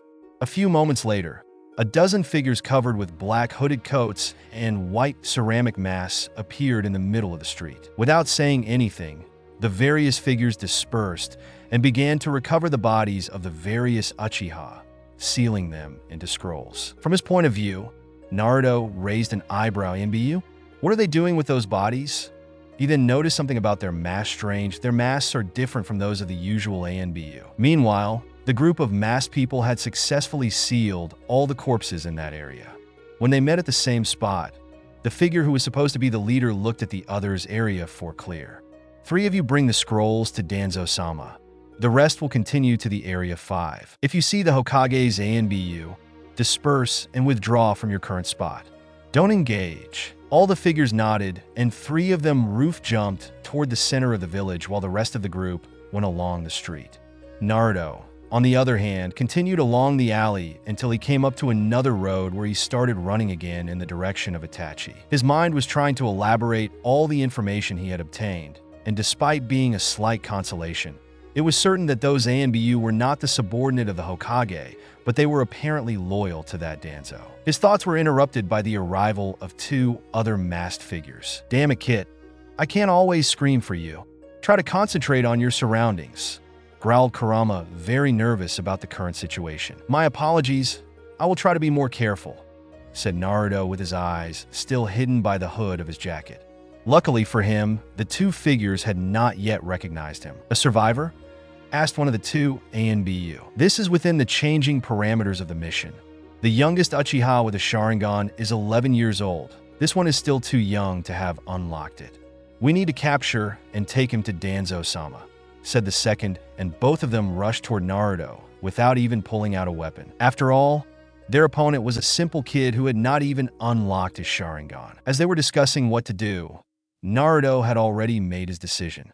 Currently, he was facing 2 enemies. His target was across the compound, and he was not sure Itachi would stay there for a long time. So, without wasting time, he channeled some chakra into the seals on his wrists, and with small puff of smoke, 2 wakizashi appeared in his hands in a reverse grip. He then stretched forward his arms, rotating the wrists so that the blades were pointing toward the sky. The 2 masked figures were now a few feet away from him when he raised his gaze slightly, and 2 cold yellow eyes pierced their souls. Naruto took a deep breath and then whispered "Notori" before the 2 ANBU could react. Naruto bursted forward with an alarming speed while rotating several times on his axis, and with the blades now held horizontally. In merely 1 second, he was behind them. Saikuru and several wind blades hurled the 2 ANBU in the air, tearing their flesh as if it were paper, including their throats. Before the bodies of the 2 soon-to-be-dead ninja could fall to the ground, Naruto had already begun to run away, but his words reached their ears. "Sorry, but I'm in a hurry." 30 minutes later, tower's roof near Konoha's walls. A masked ANBU appeared on the roof of the tower, behind another masked figure, but unlike the ANBU, this one was wearing a simple blue coat and an orange mask with black lines over it, and only 1 eye hole. The second figure turned toward the newcomer. "It's over." "You're..." He paused for a bit. "Never mind. Shall we go?" "Go on ahead," said the black-haired ANBU. "I'm going to confirm things with Konoha's higher-ups." The figure with the orange mask stared at him for a couple of seconds before disappearing into a distortion in the air, leaving the ANBU alone. After a couple of seconds, he fell to his knees as his body was shaken by light spasms.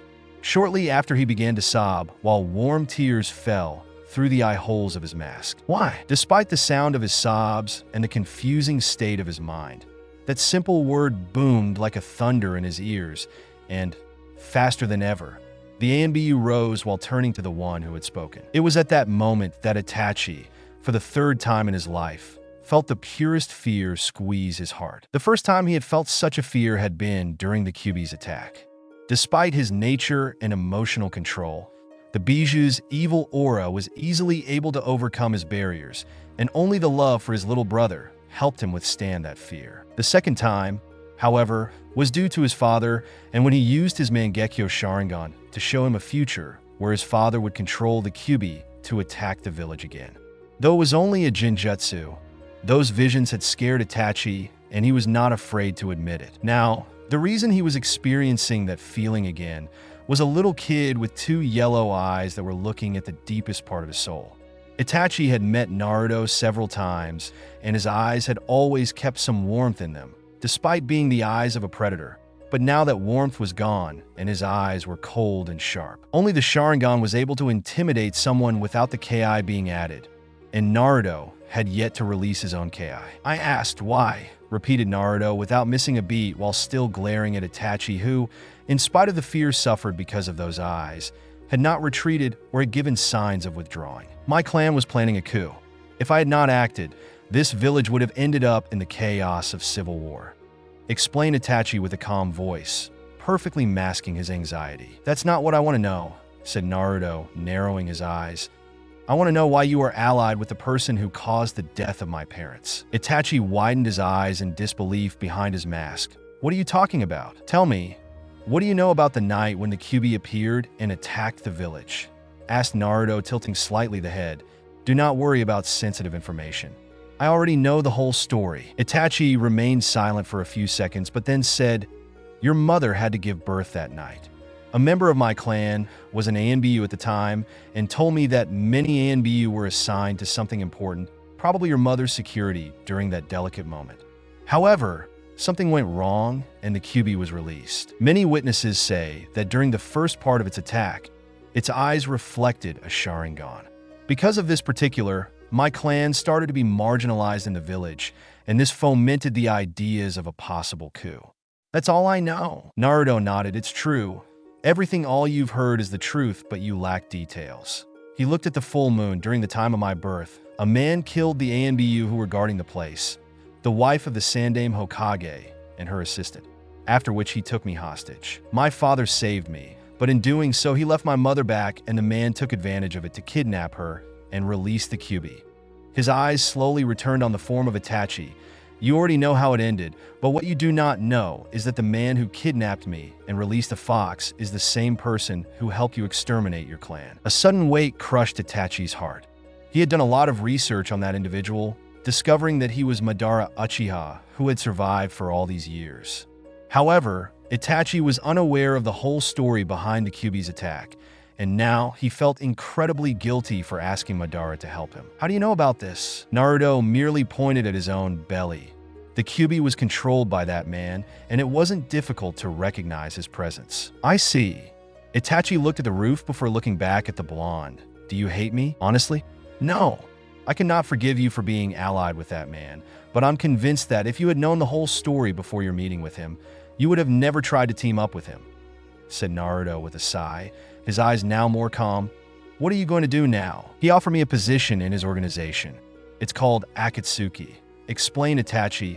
"I'll probably join his group, but now that I know the whole story, I will do it for a different purpose." Naruto raised an eyebrow. "And that would be to kill him. When I was little, I met your mother. She also taught me several things, and she was a dear friend of my mother. Kushina-san's death has made her suffer a lot, and that man is the cause of all this," explained Itachi with his Sharingan spinning behind the mask. "I'm sorry, but I cannot let you kill him," said Naruto, surprising Itachi, but before he could ask anything, the blonde added, "I'm the one who's going to kill him, not you. He's strong, Naruto-kun. Stronger than me," said Itachi. "Do you really think that you can beat him? Not at my current level. Right now I could beat a Chunin without too many problems, but I would have trouble with a Jonin, and this puts that man outside of my current reach. But I will become strong, much stronger than now, and I will kill him. After all, I will become the greatest swordsman in the world, and he will be one of my most important milestones," said Naruto with sharp eyes before turning around, ready to leave Itachi. "Can I ask you something?" Naruto stopped without looking back, nodding once. "Can you protect my little brother for me?" asked Itachi with a calm voice. "He wasn't aware of the coup, so I did not kill him. The Hokage has already assured me that Sasuke will not know the truth, and I would like it to remain in that way. By doing so, your brother will hate you and will try to take revenge. I know, but I don't care. I would willingly sacrifice my life for him," said Itachi with a little smile hidden by the mask. "Perhaps in the future, everything will settle for the best But until then, I want him to become stronger, so that he can keep the name of our clan high despite its dark history. Oh, hell no! Don't tell me that you are going to— I'll see what I can do, but I do not promise anything. Thank you. That's all I'm asking for. Nodded Itachi. Farewell, Naruto-kun. Maybe we will meet again in the future. And without saying anything else, he shunshined toward the Hokage tower. Do you really want to become a guardian for an Uchiha brat? Asked Kurama with a low growl. No. As I said to Itachi, I'll see what I can do. If his brother needs help, I'll help him. Answered Naruto, jumping down in the middle of a street. What do you think about what Itachi said? About the group of that masked man? I can only deduce that if he asked Itachi to join his group, then this Akatsuki must be made up of very strong people, at Itachi's level if not superior. Thought Naruto while a little grin was now on his lips. That means I will have to become very strong in order to face them. I still do not understand why you do not want to use the Kage Bunshin no Jutsu. You already know it would be a big help in your training, because Mihawk did not become the greatest by using such a trick. If I want to surpass him, I have to do it on my own. As well as you told me, not even my parents used that jutsu to train. Replied Naruto with a shrug while roof jumping toward his home. TCH, whatever. Just not to use it as an excuse for when the human drills will kick you in your ass again. Grinned Kurama before going to sleep, leaving Naruto with his thoughts. Naruto shook his head. You'll see, Kurama. You'll see. 1 year later, Naruto's apartment. Naruto walked toward the door immediately after hearing someone knock against it, but thanks to his sensory ability, he already knew who was knocking. Without looking away from the scroll he was reading, Naruto opened the door and asked, "Good morning, Hokage-san. Do you want something to drink?" "Your sensory ability always leaves me surprised, Naruto-kun," said Hiruzen with a smile while walking inside the apartment, followed by two hidden Anbu, although Naruto was already aware of them, but hadn't said anything about their presence. "It's hard to make mistakes when someone has so much chakra like you, Hokage-sama," said Naruto, closing the door. "Now, for that drink, you know that I'm the Hokage, and therefore I cannot drink so early in the morning, right?" asked Hiruzen with a raised eyebrow. Naruto merely looked at him with a deadpanned expression. "A glass of red wine, please." In the silence of the apartment, two slap could be heard as the ANBU face-bombed hard against their masks. Naruto chuckled for a bit before walking toward the kitchen. After a couple of minutes, he returned with 2 glasses and a bottle of red wine and placed them on the coffee table in the living room, before sitting on one of the 2 sofas. Hiruzen sat on the other couch and took a glass offered by Naruto, starting to sip the wine. "Not bad, I still wonder how you can get these wines," said the Hokage with a smile as Naruto sipped his own drink. "You just need to know where to look, Hokage-sama," replied Naruto with a grin before asking, "I guess you did not come here just to drink a glass of wine. What did you want to talk about?" Hiruzen suddenly became more serious. Tonight a team has returned from a mission in the land of rice fields. The team consisted of 3 Jonin and 4 Chunin. Their purpose was to infiltrate an abandoned lab that belonged to my former student Orochimaru and search information about him and his experiments. He sighed, "Unfortunately, my pupil has always been mindful of everything and has left several traps behind. So that's why almost the whole team has come back inside of body bags." "Is it so bad?" asked Naruto with a calm voice, slightly confused by that story. Why was the Hokage speaking to him about that mission? "Yes, because the only survivor is Hate Gecko, and currently, he is in an operating room at the hospital. 3 hours later, Konoha's hospital. Maybe I should have taken something else as a gift," thought Naruto with a bouquet of flowers in his right hand and a bag with 3 bottles of red wine in his left hand. "In my opinion, they will be good as gifts. Hate is not dead, and if what the old monkey has said is true, he should come back to action within 2 or 3 months," said Kurama, who, despite everything, was fond of Hate and some other person who treated Naruto as a normal human being. "If you say so." Walking through the corridors of the hospital, Naruto finally stopped in front of the room indicated by a nurse and, without even knocking, opened the door. "Now, Hayate-kun, open your mouth and say Ain. There we go." Naruto could only watch in silence the scene that was unfolding before his eyes. Despite his recent operation and his pale face, Hate was more than happy to have Yugao sitting on his lap as she fed him with apple slices. After a few seconds of show, he coughed in his hand to gain their attention. If anything, their faces completely red with embarrassment were priceless. "If you want, I can still go to the pharmacy to get some condoms for you too, but I think the nurses would not quite agree," said Naruto with a grin as their faces became even more red. "Naruto, Both of them shouted just to be glared by several nurses who looked inside the room. After a quick apology, the two ninja turned their attention to the blonde who had already placed the flowers in a glass jar near the bottles of wine. A somewhat complicated mission, right? Asked Naruto before adding, "I'm sorry for your team." "Thanks," said Hate with a sad smile before coughing several times. "I was able to save myself only because I was the closest one to the exit. Orochimaru has left behind a trap of poisonous gas, and I breathed a bit of that gas too. The doctors say that my lungs are irreparably damaged and that I will have to keep this cough until they find a way to heal me." "I see. Will you continue to be a ninja?" asked Naruto, noticing the sad look on Yugao's face. "Of course. I'll just have to give up some type submission, but a simple cough will not force me to retire early," nodded Hate, coughing shortly after. "That's not a simple cough," thought Naruto, shaking his head just when a Chunin entered the room. "Eryuzuki," he said, looking at the purple-haired girl, "there was a problem at the academy, and your niece was called in the headmaster's office." Yugao could only groan, "Not again. It's the third time this year." She then looked at Hate. "I'm sorry, Hayate-kun. I have to go." "Don't worry, just go," said Hate with a smile, "and say hello to that little demon for me." She nodded before following the Chunin toward the academy, while Naruto looked at Hate with a confused face. "All right, you do not know, but Yugao-chan's niece is a troublemaker at the academy. She was also suspended for several weeks after beating up a classmate," explained Hate with a nervous smile. "For real?" asked Naruto with a bored glare. "They are training to be ninja, and she decides to beat up a classmate?" "Yes, well, her parents died during the QB attack, and Yugao-chan did her best to raise her, but due to the various ANBU missions, her niece grew mostly alone," explained Hate with a sad face, coughing again. "I tried to help her, but she has already an aggressive mentality and always wants to be the boss in everything." "What a troublesome person," mumbled Naruto, heading toward the door, only to stop just when he was about to exit. He looked back at the older ninja with an evil grin. "So, no condoms for you?" Hayate's face turned red again. "Nay, cough, cough, Naruto." "Silence. We're in a hospital," hissed three nurses, looking at the ninja, who could only looking at the floor ashamed. "Have a nice day, Hayate-sensei, and good luck with your rehabilitation," smiled Naruto, leaving the room with a chuckle. Without saying anything, he went to the village area dedicated to the clan compounds. Walking in front of the Uchiha compound's gates, he could not help but think back to that night a year earlier. As expected by Kurama, Sasuke had become a sort of brooding emo. No ismayo, no lauk, no relaxation. Only training, academy, and still training. From what Naruto understood, Sasuke was the best of the class in everything. Only a certain Haruno Sakura was able to compete with him on the level of written tests, but otherwise Sasuke was the best. Although it might seem like a good thing, Sasuke had a lot of problems that were worsening his mentality. First of all, it was Konoha itself. After the Uchiha massacre, many civilians had begun to fear the repercussions of that event, believing that the village could be targeted by other hidden villages such as Iwa or Kumo.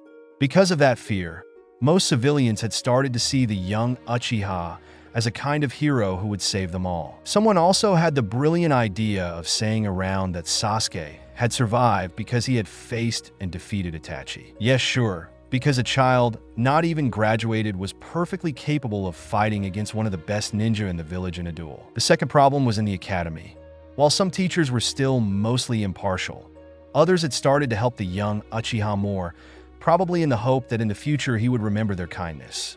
However, by doing so, they were irreversibly slowing down his growth because they were making the challenges too simple. In the background, there was his fan club of girls, and each girl was even neglecting her own training to try to get a date with him. The only consolation was the heiress of the Hyuga clan who, while not being a fangirl, was incredibly shy, and the life in her compound was slowly crushing her due to her father's high expectations.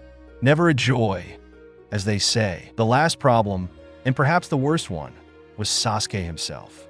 As it was foreseeable, the young Uchiha had closed himself, and while, before the massacre, he had an open personality and was inclined to new friendships, now he was a private person who only thought of vengeance and a way to become stronger. The reason he passed all the time in the desert compound to train. Naruto could already see him with his future teammates, and to be honest, he did not have great expectations about it. Given that Itachi wanted Sasuke to become stronger, Naruto had left secretly some scrolls containing Katan Jutsu, since Sasuke had access to only two Katan Jutsu, the Gokakyu no Jutsu and the Hosenkan no Jutsu. For security reasons, the vault containing all the Uchiha clan Jutsu was sealed by the clan, and only an Uchiha with the Sharingan could access it. Shaking his head, Naruto entered the compound and walked through the deserted streets until he came to the house, which belonged to the head clan family, currently used by the only Uchiha left in the village. The blonde did not go in but walked around the house until he got to the training ground where a young black-haired kid was training. Gaton, Gaki no Jutsu, a ball of fire soared in the air before hitting a training dummy that quickly turned into ashes. Itachi will not be caught unprepared by such a move. You should try to expand your repertoire of jutsu, said Naruto in a calm voice while mentally adding, I have the impression that he has not even looked at the scrolls I've left him. Sasuke swirled quickly on his heels, kunai in his right hand, and eyes full of surprise and anger. Who the hell are you? However, anger soon left room for restlessness as soon as he saw Naruto's eyes, who was visibly bored. Simply a passing person, but my advice remains. Itachi is not someone who can be defeated with such a banal jutsu, repeated Naruto looking at the training ground. Sasuke narrowed his eyes. How can you be so sure about that? Naruto looked back at him with, are you serious? All written over his face, because he's a Uchiha like you, and so he knows the weaknesses of that jutsu, just to begin with. He was also one of the strongest ninja in the whole village, and I'm sure he might even take on such an attack without even trying to avoid it. Did I convince you? Or do you want other reasons? Sasuke clenched his fists until his knuckles were white. Why are you here? Just to make fun of me? I recognized you, you know? You are that kid who abandoned the academy at the beginning of the second year. Yes, I'm that boy. My name is Uzumaki Naruto, and I'm not here to make fun of you, replied Naruto, crossing the arms over his chest. Most likely I'm trying to help you. A vast repertoire of jutsu could help you more than repeat the same attack dozens and dozens of times. As if someone like you knew something about jutsu. You left the academy, shouted Sasuke with anger again in his eyes. That's true. So how about a little competition? Your jutsu against mine, no limits. The first one being hit is the loser, proposed Naruto, walking toward the other side of the training ground. Sasuke looked at him with narrowed eyes before saying, if I win, you'll leave me alone. Sure, but if I win, you'll try to learn another jutsu, added Naruto, and the black-haired boy nodded before going through a set of hand seals which was mimicked by Naruto, and both of them shouted Kitan, Gokakyu no Jutsu. But immediately after launching his attack, Naruto went through another set of hand seals. A powerful gust of wind swallowed his sphere of fire, while feeding its flames in order to create a huge flame cone that swept away Sasuke's fire smoothly and continued toward the Uchiha boy. Said boy was forced to jump to the side, but the flames of Naruto's attack managed to burn his left foot, making him wince in pain. After cutting off the stream of fire and wind, Naruto walked to the boy on the ground. As you can see, two simple C-rank jutsu can create a much stronger jutsu. Much stronger than a simple sphere of fire, right? Sasuke glared at him, but said nothing. Instead, he opted to try to get up.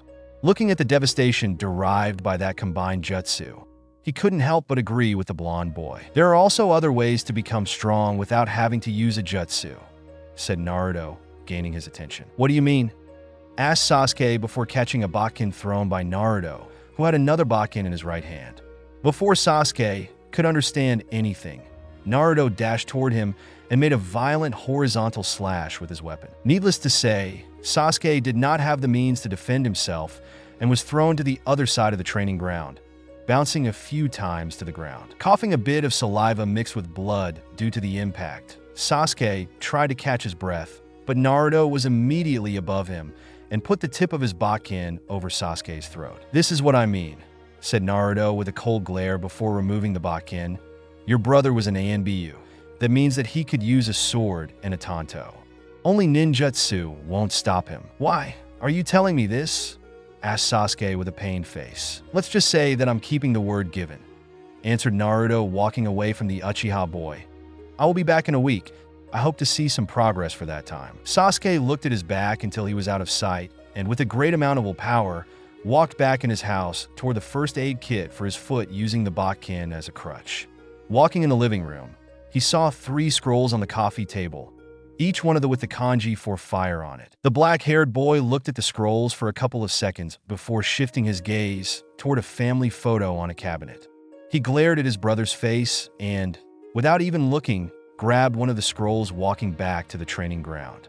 He had no time for a first aid kit. 1 year later, Konoha's hospital. "Well, I'd say you're all right for now," said a doctor as he looked at Hyade's medical card. "For a few hours, you will feel your throat a bit sore, but then the effect of the visit will pass." "I see. Thank you, Azane-san. I'll see you next week," said Hayate with a bow before leaving the room, finding Naruto leaning against the wall with his arm crossed. "Good morning, Naruto." "Good morning to you too, Hayate-sensei. What did the doctor say?" asked Naruto, looking at the door of the medical room before walking away with the older ninja. "The usual. My lungs are still in a bad shape," explained Hayate, coughing several times. "Apparently I will not heal so soon, and I'm lucky not to get worse," coughing crisis apart. "I see. It's a shame. I was hoping to face you at full strength," joked Naruto with a grin, gaining a side glare by Hayate, who slapped the young blonde on the back of his head. "I can still kick your ass if I want." "So you were holding back during our last 20 spars?" asked Naruto, and this time Hayate could grumble something under his breath between the various coughing shots. Not far from them, 2 nurses were chatting with each other when, at one point, they said something that caught Naruto's attention. "Kojima-san has been assigned to that girl," said one of the 2 nurses, shocking the other. "What? Why did he accept the job? Does not he know how dangerous that girl is?" asked the second, and the first shrugged. "I believe it is because of the oath of all the doctors. I just hope that that girl does not kill him with one of her illusions," said the first before walking away with her friend while Naruto was still listening. "Interesting. There's a girl with illusions strong enough to be able to kill. Could she belong to that clan?" wondered Naruto, thinking back at the books he had read to learn the various clan of Konoha and their costumes. Among them, there was the Kurama clan, once renowned as one of the major clan in the village. Like the Hyuga clan, the Kurama clan was also divided into 2 classes, with the main house ruling over the branch house. This fallen clan was famous for its Kekkai Genkai that allowed its members to create incredibly powerful illusions, some of which could also kill the victims of such illusions. However, over the years, the clan had produced less and less ninja and was therefore no longer recognized as one of the major clan in the village. Also, a few years ago, the clan head's house was burned down by a sudden fire, killing the clan head and his wife. I did not know that there was still someone well-versed in the Genjutsu art. Maybe this girl possesses the Kekkai Genkai of the Kurama clan, mused Naruto after waving a goodbye to Hayate. "A clan named after me?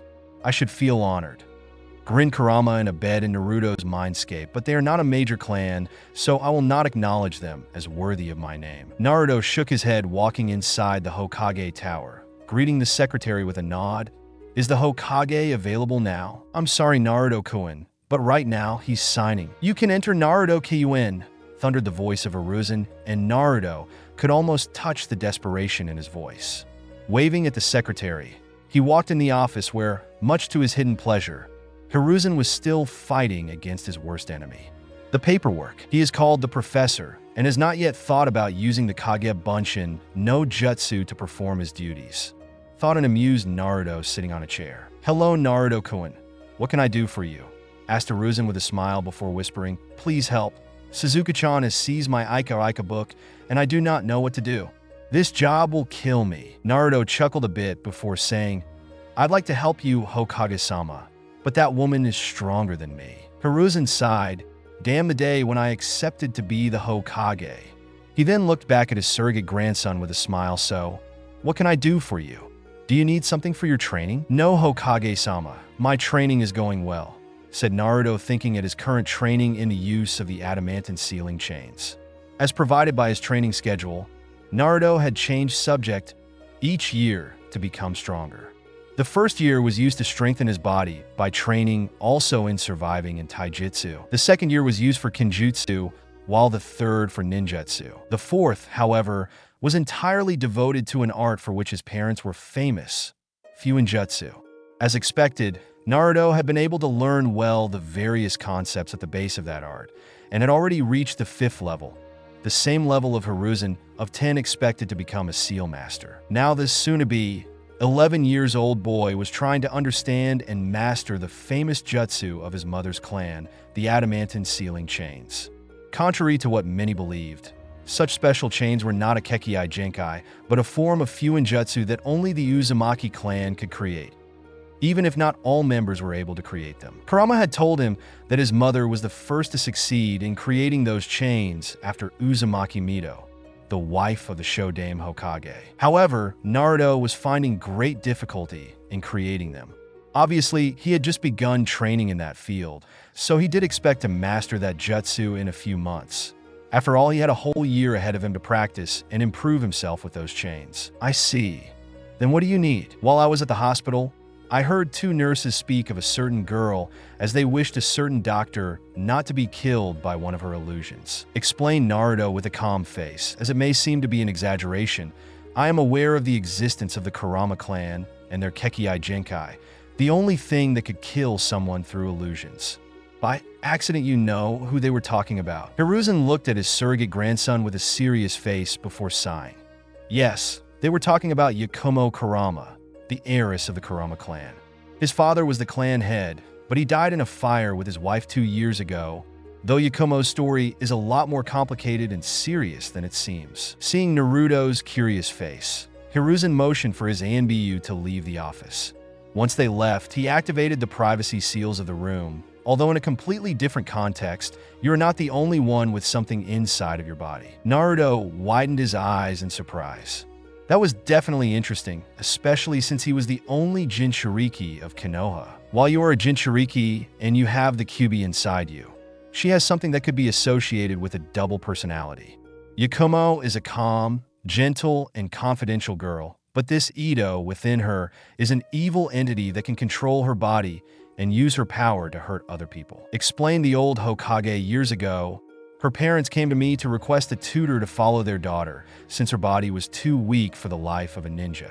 There are two main reasons why her parents wanted to try to make her a ninja in spite of her body. As you probably know, the Kurama clan was once one of the most famous in the village, but over time they have produced less and less ninja, and consequently lost their prestige.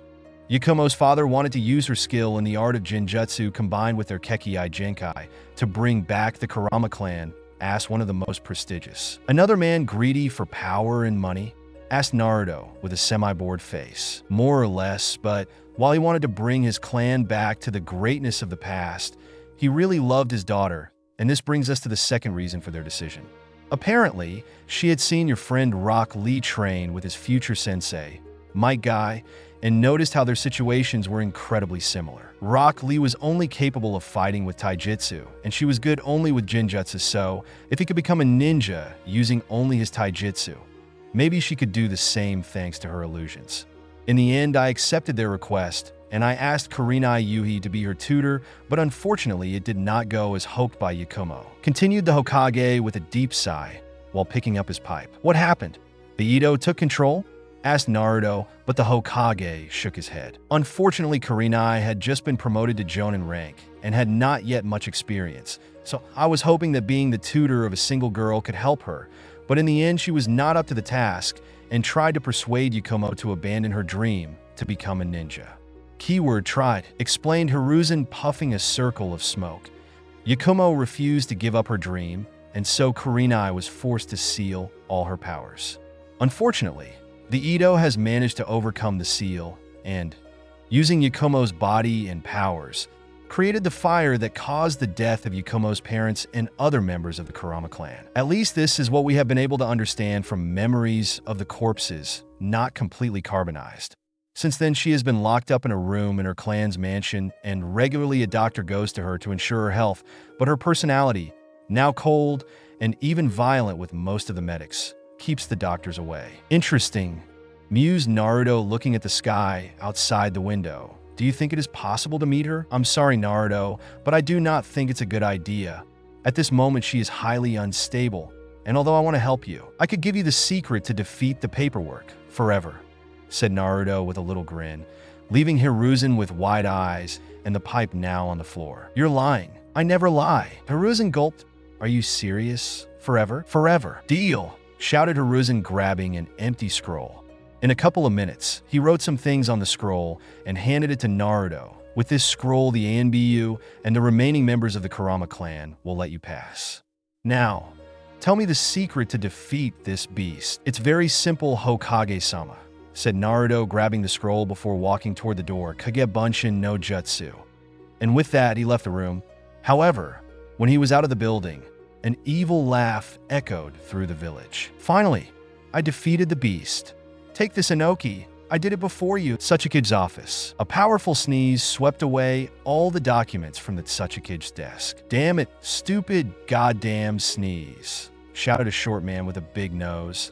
It will take hours to rearrange all those documents again. The door of the office opened slowly, and a black-haired little girl looked in, a visible grin on her lips. What's the problem, old man? Is your health getting worse? Maybe you should think of a possible successor. Get out of here, Karatsuchi, shouted Inoki, throwing a paperweight, useless in his opinion, at the little girl, who quickly avoided the stone bullet with the grin still on her face before walking away while shouting, "Take care of that hat for me, old man." Tisk, young people today, grumbled the Tsuchikage before looking at the sheets of paper. Why do I feel like I lost to someone? Konoha, walking to the wooded area inside the walls. Naruto began to understand why Yakumo was still locked in her house despite being past 2 years since the death of her parents. Unlike all other clan compound, the Kurama clan's compound was isolated from the rest of the village, and around those houses there was no living soul except for a few clan members and the hidden ANBU. That's when an old man with light brown hair walked toward the blonde. Who are you, and why are you here? Greetings. My name is Uzumaki Naruto, and I'm here to meet a girl named Kurama Yakumo. I have a scroll from the Hokage for the guards here, said Naruto, handing him the scroll. The man took it with a raised eyebrow, and after reading it, he nodded. Very well. My name is Unkai, and I'm the uncle of Yakumo, but I'm a member of the branch family. I don't know why you want to see Yakumo, but I'll take you to her. Follow me, said the man, walking inside a building with Naruto behind him. They walked through a somewhat dark corridor until they stood in front of a two-sided wooden door. Unkai knocked on the door. Yakumo, there's someone here for you, and then opened the door, looking at Naruto. You may enter, but be careful not to make her angry. It would be better to avoid talking about certain topics such as her former tutor and her ninja career. Naruto nodded and walked inside as Unkai closed the door behind him. The blonde looked around in that dark room, seeing various paintings on the walls or on trestles, almost missing a young girl sitting in the middle of the room. Who are you? Asked the girl with a calm voice, looking at him with curious eyes. My name is Naruto Uzumaki. It's a pleasure to meet you, Yakumo-san, said Naruto with a bow before looking back at the paintings. Are these paintings you work? She looked at him in silence for a few moments and then turned back to a new painting. Yes, painting is the only way I have to spend time and forget certain things. I see. Does that mean that you have given up becoming a ninja to be a painter? Asked Naruto, freezing her hand as it was just an inch from the canvas. Yakumo looked back at him with a glare. I have not given up on becoming a ninja, but someone has taken away from me the means to become one. Yes, I know the story, but you need to know that while the behavior of Kurenai-san and the Hokage might seem too drastic, they have done what they have done to protect the village from what's inside of you. Explained Naruto with a calm voice. Your Ito is very dangerous. It's the culprit for your parents' death. She glared even more at him. It's my fault. It was the Hokage to order their death because he believed I was a danger to the village and wanted to stop me from becoming a ninja. Are you sure about that? Yes. Are you really sure? Naruto asked again with narrowed eyes, making her wince from the intensity of his look. Why, yes. They fear my power, the Ito inside me. He's the Kekkei Jinkai of my clan. That's why they sealed it. Then tell me why the fire that killed your parents happened after the ritual that sealed your Ito, said Naruto with arms crossed over his chest. There would be no reason to kill your parents if your powers have already been sealed. Yakumo gritted her teeth. They wanted me to become a ninja, so he killed them. If you're really sure, in that case, since you blame the Hokage and your ex-tutor, can I look at the seal on your body? I trained for some time with Fuinjutsu, and I would like to see what kind of seal was used for your Ito. Yakumo looked at him, feeling something in the back of her mind that was trying to say something through her own lips, but she shook her head to clear her mind. Just a quick look. It's on my neck. And after turning to give him her back, she lowered slightly her pink kimono. Naruto approached the girl to see the seal, and immediately noticed an anomaly. This seal is a kind of seal used to seal a person's power, mainly the chakra, but this seal is a modified version for something else. The only problem with these seals is that they block the powers without a consciousness, and this is not the case with Yakumo's Ito. Mused Naruto looking at the black kanji on her neck before saying, "This seal is wrong." Yakumo looked at him with confused eyes. "What do you mean? How can it be wrong?" "This seal can block your power, but not the power of the Ito, because the Ito is a part of your mind, an evil being with a consciousness just like a bijou for a Jinchuriki," explained Naruto, ignoring the "I'm better than that" Ito. In his mind, with this seal, the Ito can control you and use your powers. But it never came out since that day," replied Yakumo with a hand over her seal. "And how can you be sure about that? It can control your body and your mind. I think that it could block your memories too," said Naruto before adding, "If you want, I can help you with this problem. As I said, I train a lot with Fuinjutsu, therefore I can find a solution." Yakumo remained silent for a few moments. "Why would you help someone like me?" "Because I was like you, with basically no chance of becoming a ninja, but then someone helped me, and now I'm on the road to becoming a ninja, even though my real dream is another," explained the blonde with a smile, waiting for her response. Do you think I can still become a ninja?" asked Yakumo, looking at the floor with a note of fear in her voice. During her short life, her dream had become ever more farther and unattainable due to all the obstacles she had faced, and most likely another obstacle would have led her to give up her dream of becoming a ninja. "With traditional methods?" "No," said Naruto with a calm voice, making her wince due to his words, but then he added with a grin, "However, I'm not famous for my traditional methods. Now let's work on that seal. Do you have some ink?" 1 hour later. "All right, with this it's ready," said Naruto, looking at the 3 circles of seals that he had painted on the floor of the room. Next to him, Yakumo looked curiously at the various signs that represented the seal and asked, "What did you paint?" "Basically a 3-stage seal. The first stage will block any form of power out of our bodies, so the Ito won't be able to control your body. The second stage will connect our minds, while the third and last stage will destroy the seal on your body," explained Naruto. "After that, you'll face your Ito, and don't worry about your protection. I'll be there with you." Yakumo nodded hesitantly and, following Naruto, sat at the center of the seal with him sitting in front of her. The young boy raised his right hand in a half-ram seal and held out his left hand. "Take my hand and use the other hand to form a half-ram seal. When you're ready, channel your chakra into the seal," said Naruto.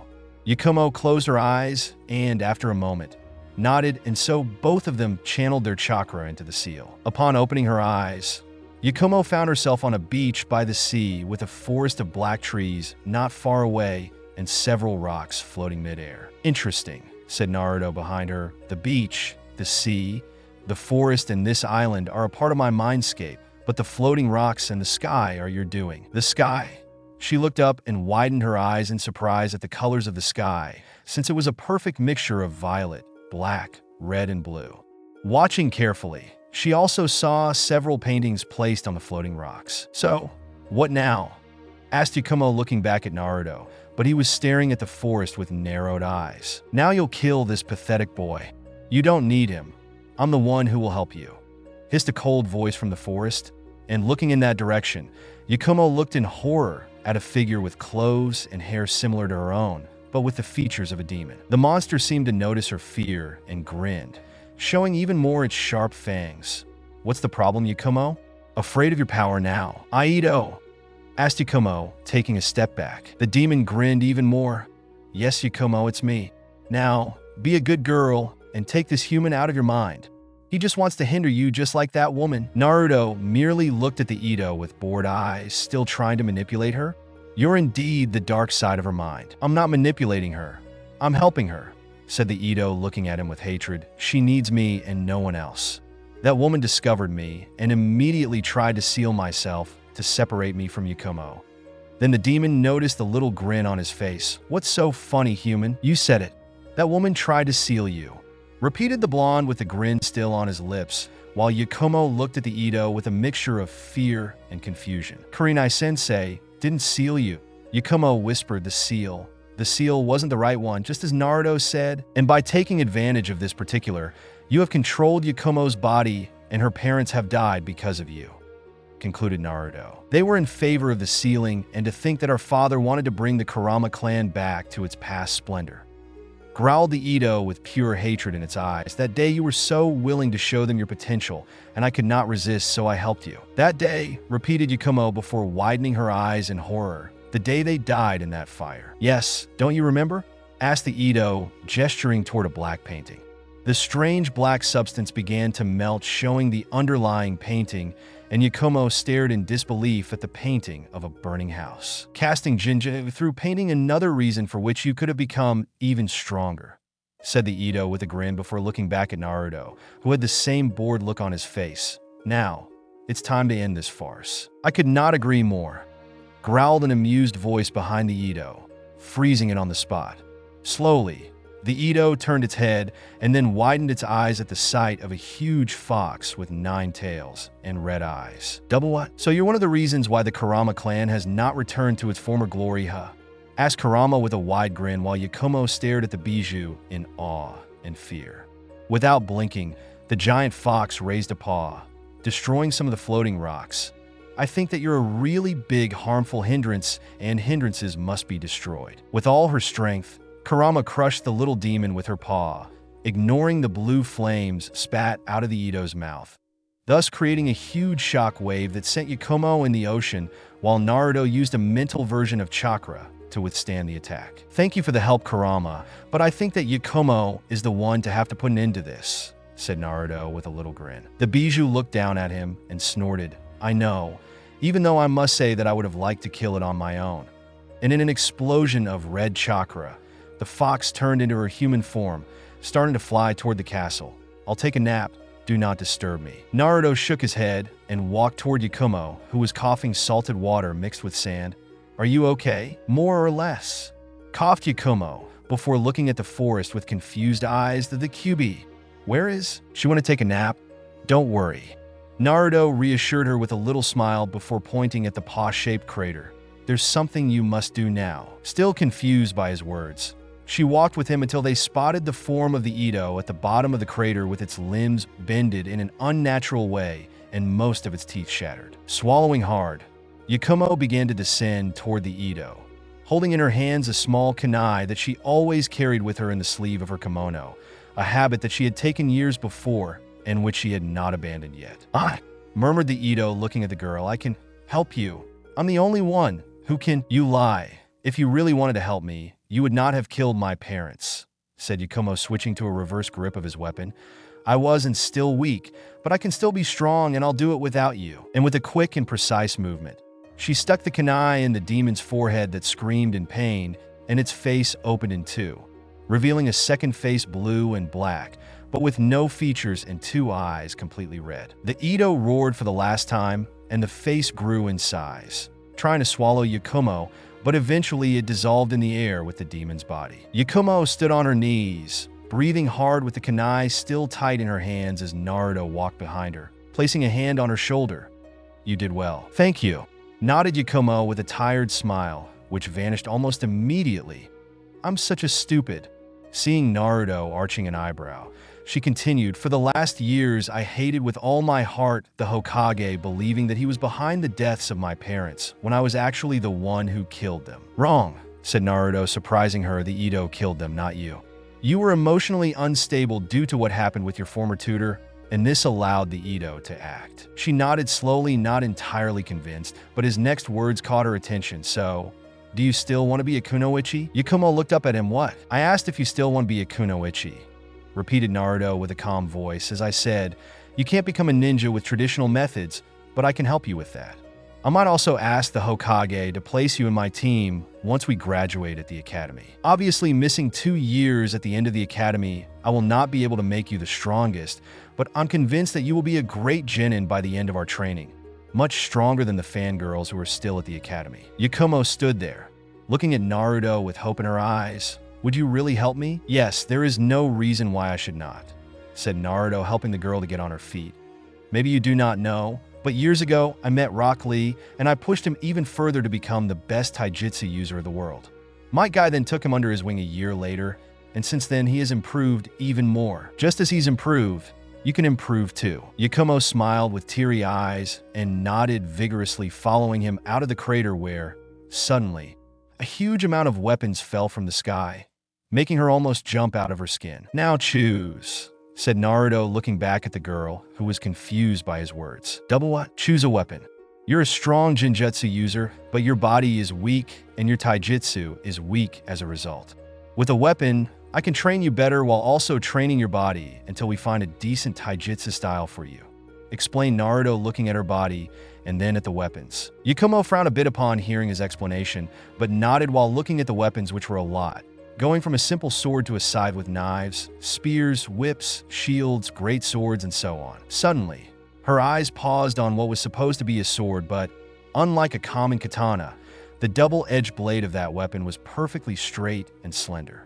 The most intriguing part was the hilt, which was a metal cup with a knuckle bow extending down from the crosspiece, protecting the grip. As hypnotized by that weapon, Yakumo approached it and gripped her hand around the handle, pulling it out of the ground, remaining surprised by its lightness. A rapier, an elegant and strong weapon. Very lightweight and especially suitable for those who point a lot on speed and flexibility, said Naruto, looking at the weapon with a knowing look. A rapier. I think that I like this one. I don't know why, but I understand. This happens to many people who choose a weapon for the first time, nodded Naruto with a smile before forming a ram seal. With a powerful burst of chakra, the world around them began to disappear until a strong light forced Yakumo to close her eyes. When she opened them again, they were back in her room. Naruto looked at her for a moment before unsealing some training weights, handing them to Yakumo. "For now, we will train your body, at least for a couple of months. Take these and keep them on every day. Don't take them off, not even when you go to sleep or when you're under the shower. They will help you to increase your stamina, and they also are special weights with seals on them. You just need to channel some chakra into them, and they'll become heavier." Yakumo took them, nodding, and when she saw him walking toward the door, she hurried to tell him, "Thank you for everything." He looked back at her with a smile. "Don't worry, there's no need to thank me besides." His smile slowly turned in an evil grin. "From tomorrow, thanking me will be the least of your worries." In spite of all her willpower, Yakumo could not hold back a shiver down her back. Why do I have a bad feeling about his words? 1 year and several months later, day of graduation. Konoha's Ninja Academy. A young girl in her early teens could be seen walking toward the academy slowly but firmly.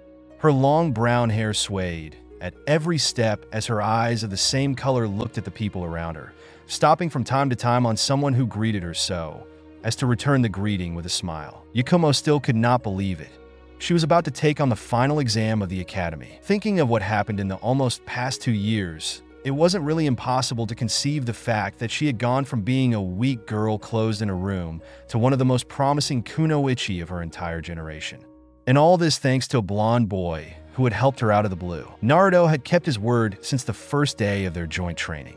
For almost 3 months, she had been working on her body, with Naruto helping her in every possible way, and in the end her willpower had prevailed, making her improve from a physical point of view. Since then, he has helped her improve with ninjutsu, taijutsu, and even fuinjutsu, and then begin her kenjutsu training, although for that type of training they used their mindscapes since none of them had a real rapier. The result of all those months of hard work was visible to everyone's eyes, as she now had no pale complexion and had a bit of muscles thanks to all those hours of workout. Contrary to her previous style of clothing, she now wore a short-sleeved tan kimono that reached her thighs with a red fishnet shirt underneath it, black shorts, gray low-heel knee-high boots, and a pair of gray forearm guards very similar to those of the ANBU, as well as a kunai pouch on her right thigh and shuriken pouch. But what no one could see without paying particular attention were the storing seals on the palms of her hands, drawn by Naruto.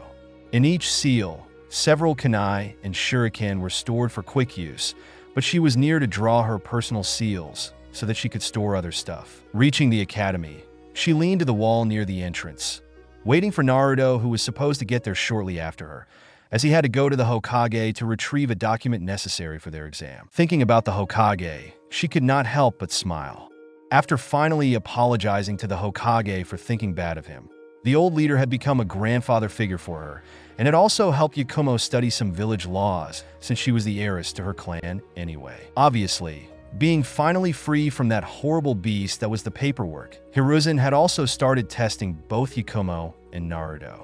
Their score in training matches was 89-0. It was quite easy to guess who was at 0. Giggling at the memories of Naruto's various losses, she almost did not notice the huge dust cloud that was approaching the academy. With a quick jump, she clung to the academy's wall by channeling chakra at her feet, just when a black-haired boy, wearing a green spandex jumpsuit, stopped suddenly in front of the entrance. "Good morning, Yakumo-san. I see you're ready for your youthful exam," shouted Rock Lee, showing his nice guy pose with a sparkling smile. Yakumo smiled while landing on the ground. "Good morning to you too, Rock Lee."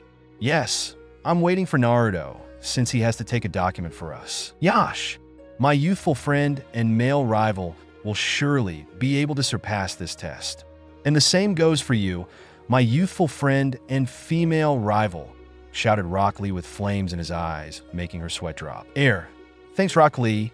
I appreciate your words," said Yakumo with a nervous smile. This had happened a few months after the beginning of her training. Rock Lee had started training from time to time with them, and since then he considered them both his rivals. To be precise, she was his female rival, while Naruto was his male rival. When Yakumo had asked for an explanation, Naruto simply whispered, "Drop it. It is too troublesome to explain," and she had dropped it immediately. Perhaps the fault of his behavior was her own, since during one of their joint training, inspired by Naruto's dream of becoming the greatest swordsman in the world, she had announced that she would become the greatest Jinjutsu specialist in the world. After her words had left his mouth, there was a youthful speech from Rock Lee, to whom he was joined by his mentor guy, and together they had created a gruesome Jinjutsu with a sunset and a beach. In all her years of Jinjutsu, Yakumo had never seen anything so horrible and traumatizing. "Yash, it's time for me to join my team so that we can take a new youthful mission," shouted Rock Lee, and after a quick bow, he ran away, leaving a dust cloud behind him. Yakumo's sweat dropped again, but right in that moment, she saw someone entering the courtyard of the academy, and her eyes began to widen in disbelief as a thin trail of blood dripped from her nose. Naruto had told her that he had prepared a new style for his ninja/swordsman career, but that was definitely too. She did not even know how to describe it, even though hot was among the possible descriptions. The reason for her internal debate was a young blonde-haired boy wearing a wide-brimmed black hat decorated with a large orange plume and a long, open black coat with no shirt underneath, with burnt orange, spiral-patterned sleeves and collar. He was also wearing a pair of gray pants held up by a decorated belt and tucked inside overly large black boots. The last thing that could stand out was a wooden omamori used as a necklace with the kanji for greatest written on it. In the overall figure, his outfit was pretty cool, and Yakumo had nothing to say about it.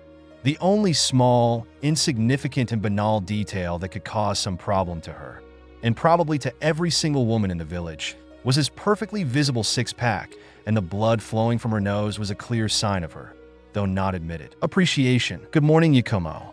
I guess you're ready for the final exam," greeted Naruto, ignoring the blood dripping from her nose. Kurama had already warned him of the possible repercussions caused by his new look, but Naruto had said that there were no problems.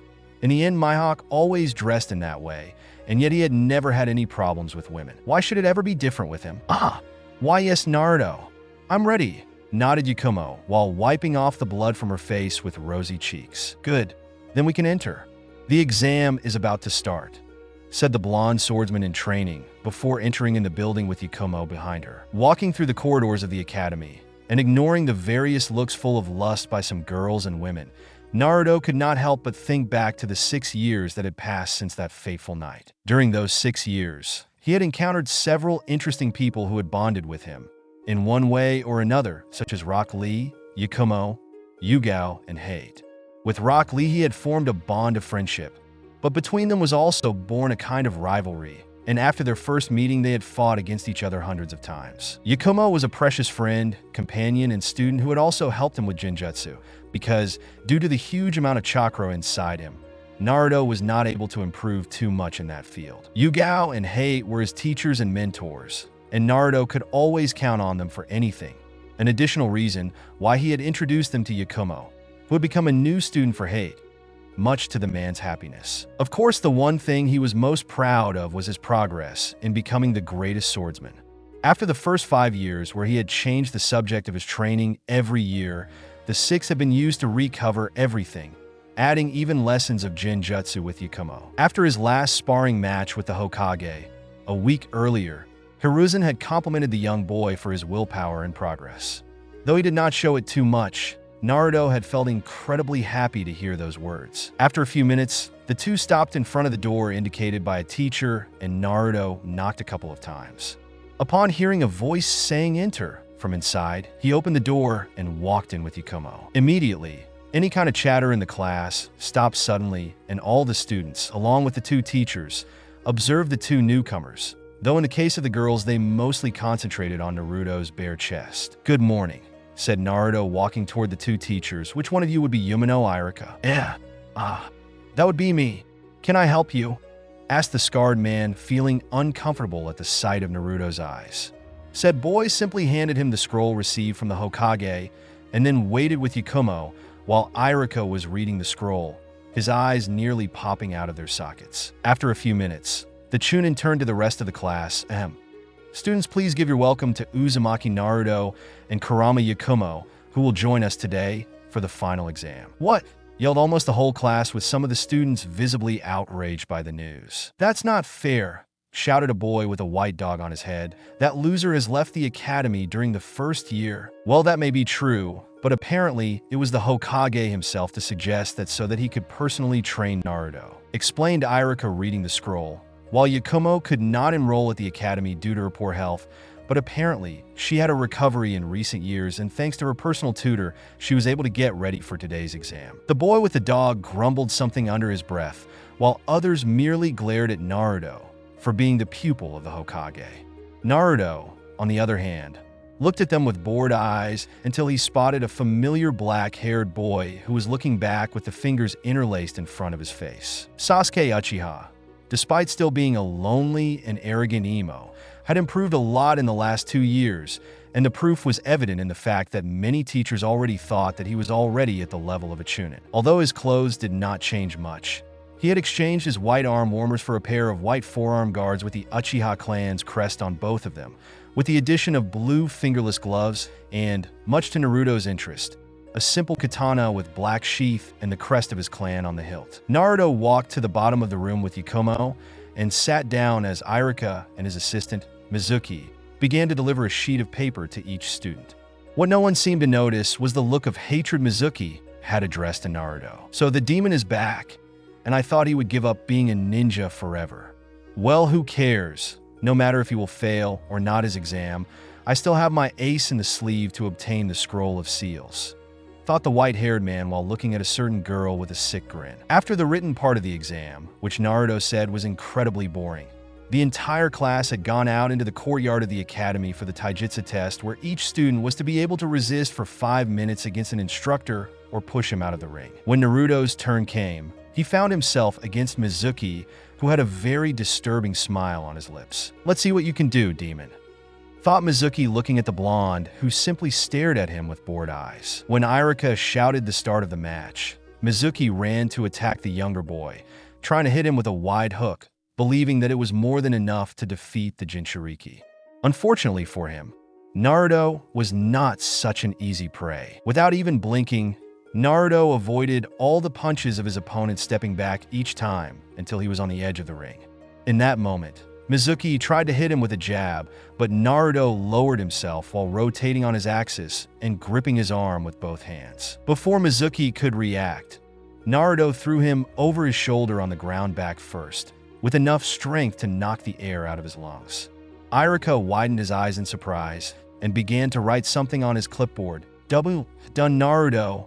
You pushed him out of the ring." "Thank you, sensei," nodded Naruto with a little smile, walking back to Yakumo, who smiled at him. "Good job with that one, Naruto." Naruto nodded to her, all the while Mizuki was still trying to catch his breath. "To that demon.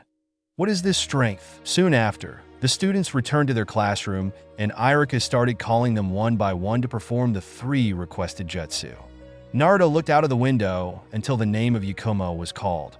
Needless to say, she was able to pass with flying colors and tied her forehead protector around her neck with a look full of happiness and pride. "Well done, Yakumo, you deserved it," said Naruto with a little smile. She smiled back, Thank you, Naruto. I would never have succeeded without you. Don't say that. You trained hard, and the hard work is always rewarded. Yuzuki Ami called Irika, and both Naruto and Yakumo looked at the two instructors, now busy with a young purple-haired girl. That's Yugao-sensei's niece? Asked Yakumo, looking at the girl, was she performed a perfect Kurimi no Jutsu with a chair. Yes, I've seen her a couple of times, but I never talked to her. According to what I have heard, she is a troublemaker, and she is also one of the many fangirls who have been desperately trying to get a date with Uchiha Sasuke. Explained Naruto as Ami tried to perform a hinge no Jutsu, managing to transform into Irika, but with some errors here and there. Do you think she will pass? Asked Yugao while asked for the last jutsu. Ami went through the hand seals for the Bunshin no Jutsu, but in the end the only clone created was too pale and even shorter than her. Her teacher sighed, shaking his head.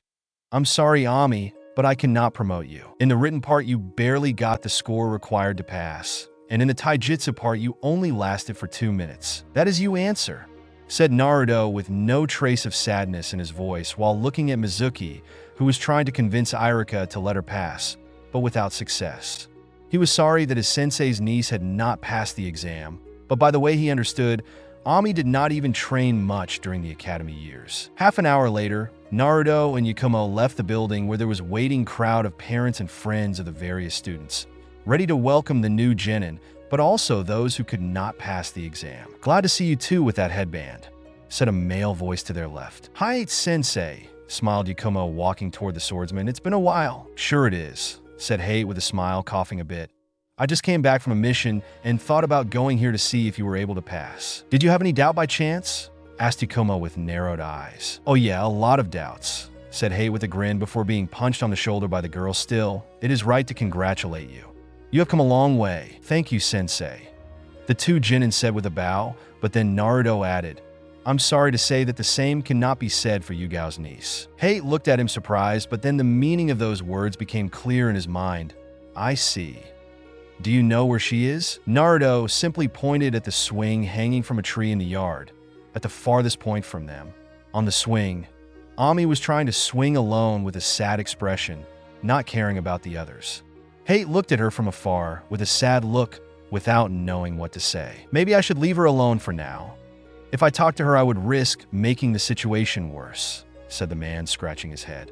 Now more than ever he regretted not having helped the niece of his girlfriend. The two new genin nodded and began to walk away with him as, at the same time, Mizuki approached Ami with a smile on his face. That night, Hokage's office. She did what? Asked Naruto with an arched eyebrow, while Yakumo was looking at the leader of their village with incredulous eyes. Hiruzen coughed in his hand with a bit of pink on his cheeks. Ami, she has somehow managed to steal the scroll of seals. Naruto looked at the older ninja with an "Are you serious?" look before asking, why would she decide to steal it? I don't know, but the strangest thing is that she knew exactly where to look, and only the ninja ranked Chunin or higher know the existence of that scroll, said Hokage while trying to think about a solution. Probably someone has revealed the existence of the scroll to Ami, someone who would not hesitate to use a young girl as a scapegoat, said Naruto, looking at the village outside the window. You called us for my ability, right? Yes, there are already several ninja who are looking for her, but you are one of the best censors at my disposal, explained Hiruzen with a serious look. We can't lose the scroll and all the secrets contained in it. I understand, nodded Naruto, leaving the office with Yakumo behind him. So, where do we start from? Asked the heiress of the Kurama clan, since she was anxious to go to work. Using a young girl as a scapegoat was something that only the worst of the worst could do, and although she was nicer than most ninja, she wanted to make suffer the bastard who had dared to use the niece of her sensei. If the hypothesis of a possible mole is correct, the traitor will try to find Ami first so as to steal the scroll and run away. To do this, the mole should meet her in an isolated place or ignored by the other ninja, who most likely are still looking for Ami in the village. Mused Naruto, walking in the middle of the street. Suddenly an idea came to his mind. Yakumo, go behind the Hokage rock. Probably Ami went there. Are you sure?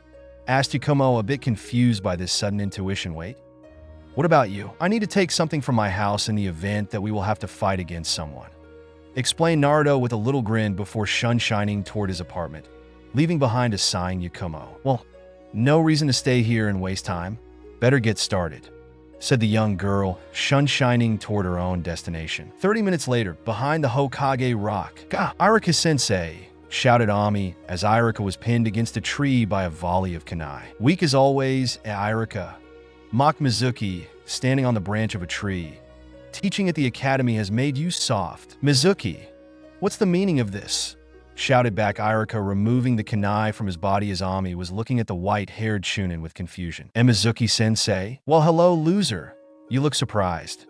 grinned Mizuki. "Why don't you give me that scroll you got there with you? In return, I will make sure your death is quick." "But the secret exam you," stammered Ami, taking a step back from her former teacher. "Ami, take that scroll and run," shouted Irika, throwing several shuriken at Mizuki, but the white-haired man avoided all of them before jumping toward the other Chunin. Their kunai clashed with sparks, but Irika was visibly weaker due to the injuries he had just suffered. "You bastard. Why are you doing this?" "Poor Irika, do not you understand?" asked Mizuki, kicking him in the chest. "This village is weak. I found a new village with a much stronger leader than ours, and that scroll will be my gift for him." "You traitor!" Irika tried to hit his former comrade with his kunai, but Mizuki was too fast. The traitorous ninja laughed at him for his efforts, managing to injure Irika's right shoulder. "You're pathetic, Irika.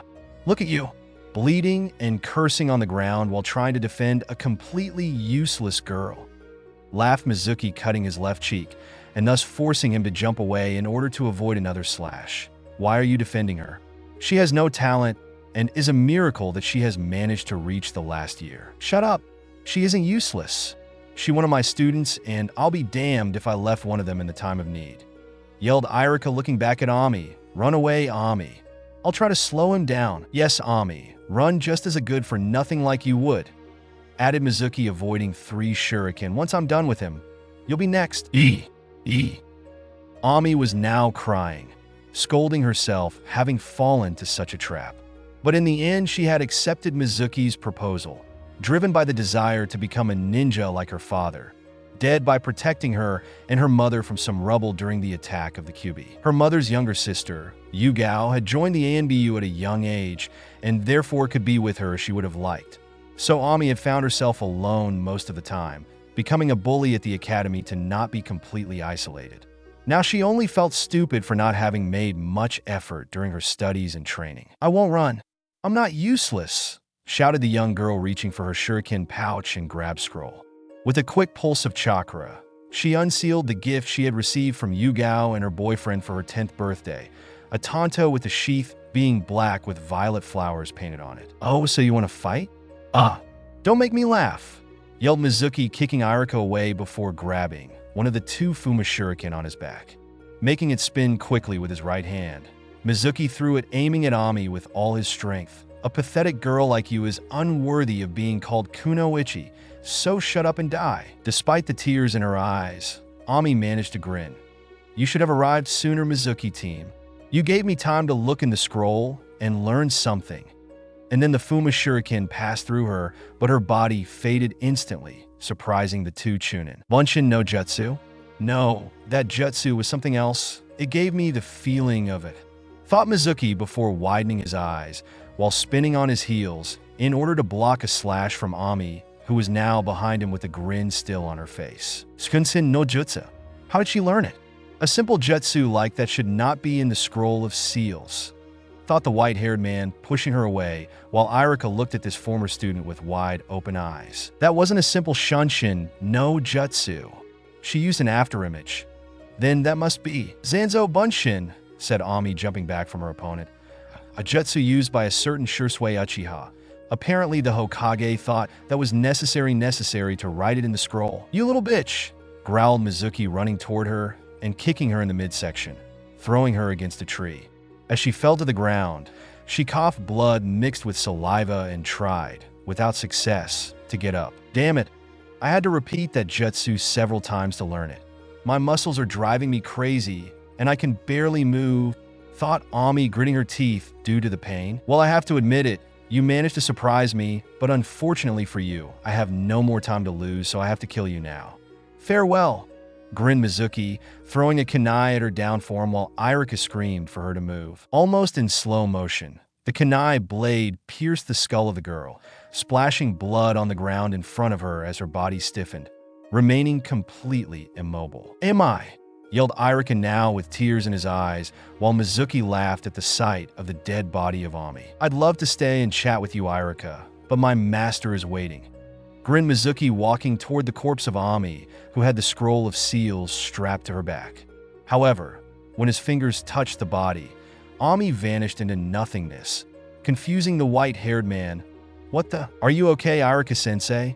asked a female voice behind him, and upon turning to face the newcomer, Mizuki saw a young girl talking to Irika with Ami on her back. "Why, you are Karama Yakumo," said Irika, looking at her. "What are you doing here?" "I'm helping you," said Yakumo with a smile, placing Ami at his side. The purple-haired girl looked at her with pain in her eyes. "Why you—" "Don't talk, preserve your strength until the reinforcements arrive," said Yakumo before looking back at Mizuki. "So you're the mole. Now I understand why you gave me a strange feeling at the taijutsu part of the exam. TCH, another little girl who wants to play ninja," scoffed Mizuki with a glare. "I'll teach you your place, so next time you will think twice before challenging me. If I were you, I would pay attention to your current situation, Mizuki," said a new voice, this time belonging to a young boy, "because you are not in the position to threaten anyone." Narrowing his eyes, Mizuki turned to the source of the voice. "Well, look who's there." The demon. Naruto ignored the white-haired Chunin, walking to Yakumo. "How are they?" "Some bruises and cuts, but they are not in danger," said Yakumo with a nod as Mizuki was getting angry more and more. "Hey, demon, how dare you ignore me?" shouted the white-haired man before noticing something that morning during the exam he had not seen on the blonde. Strapped to the boy's back, in fact, there was a long sword completely different from the common katana. Its large double-edged blade was as long as he was tall, and the crossing point with the guard made it look like a cross, with the guard and the pommel being golden while the grip was blood red. "What the hell is that sword?" thought Mizuki with a drop of sweat running down his face. "I wasn't ignoring you. I was just positioning myself so as not to let you hit again Irika and Ami," explained Naruto, stopping with his back facing Yakumo and the other two. "TCH, I'm losing too much time with nobodies like you. Now I'll kill you and take that scroll," shouted Mizuki, grabbing his second Fuma Shuriken. "I hope that sword is resistant, because nothing else will save you from this." Naruto looked at the spinning weapon in the hand of his enemy and began to raise his arm, but then, much to Mizuki's confusion, grabbed the wooden omamori hanging on his neck, taking it off immediately afterwards. Without saying anything, Naruto grabbed it with both hands and removed a piece of the pendant, revealing a small hidden blade which he gripped with his right hand. "Hey, what kind of joke is that? Do you think that a toy like that will stop me?" shouted Mizuki with hatred in his eyes. "I brought my claymore with me, believing that the mole was someone to be feared, but in the end it was a simple chunin," said Naruto. "I'm no beast that goes all out when hunting someone like you. Unfortunately, at the moment I don't carry any smaller sharp instrument than this one. Are you underestimating me? Take this and die, demon," shouted Mizuki, throwing his second shuriken, aiming at Naruto's neck. Behind the blonde, Irika and Ami yelled at him to get out of the way, but Naruto simply waited for the enemy weapon to get close. When the shuriken was a few feet away from him, Naruto raised his right arm with an incredible speed. A few moments later, the Fuma Shuriken, now split perfectly in half, fell behind his shoulders, shocking Mizuki, Irika, and Ami. What the hell happened?" shouted Mizuki, stepping back from the swordsman, who looked at him with bored eyes. "Futon chakra, very simple," said the blonde, taking a step forward, only to stop and sheath his blade. Then turning to Yakumo, "Hey, I'm still here, demon. A broken weapon won't stop me from killing you," yelled Mizuki with a kunai in his hand. "As much as I would like to teach you a lesson, I'm not the kind of person who steals the prey of the others," said Naruto without looking at him. Mizuki arched an eyebrow, not understanding his words, but then, without even being able to react, the Chunin ended up on his knees, crushed by a huge amount of ki. Turning his head with difficulty, his heart lost a beat at the sight of 4 ANBU, one of whom had long purple hair, and it was just that ANBU who emitted all that ki. "Oh, the captain is angry," said one ANBU with a bear mask. "I'm almost sorry for that poor bastard," added the one with a bird mask, shaking his head. "Well, he used that little girl, so he asked for this," mused the third one, tapping his boar mask on the side. "ANBU, damn it," growled Mizuki. "You won't stop me. My master is waiting for—" The words died in his throat as the purple-haired ANBU was already behind him, walking toward Ami while shading her sword with a loud click. Almost immediately, the head of Mizuki fell to the ground, and his body followed it shortly, pouring a lot of blood on the ground. So fast, thought Irika and Ami, while Yakumo and Naruto were already accustomed to the speed of Yugao. "Is everyone all right?" asked Yugao with a calm and professional voice, looking at each one of them, stopping on Ami, who nodded with shame at being saved by her own aunt. However, Naruto noticed the slight tremor of Yugao's hands, probably willing to embrace her niece, but unable to do so because of her ANBU duty. Given the situation, it would be advisable to retrieve the scroll and bring the wounded to the hospital, said Naruto, catching their attention. "Me and Yakumo can take the scroll and bring it back to the Hokage, while you three can bring Irika to the hospital and seal the traitor's body," he added, looking at the team of Yugao before shifting his gaze on her. "You can bring Ami to the hospital after she has calmed down." The three ANBU looked at each other before nodding. "Very well, Uzumaki-san. We entrust to you the scroll of seals," said the boar-masked one before sealing the body of Mizuki, while his two teammates helped Irika, shining toward the hospital with their third teammate. Soon after, Yakumo took the scroll from Ami and shined to the Hokage's office with Naruto, who smiled at hearing. Just before disappearing, a soft thank you from Yugao. As soon as they were alone, Yugao engulfed Ami in a strong hug. "I'm sorry. It's all my fault." Ami shook his head with new tears in her eyes. "No, it's mine. I'm a failure."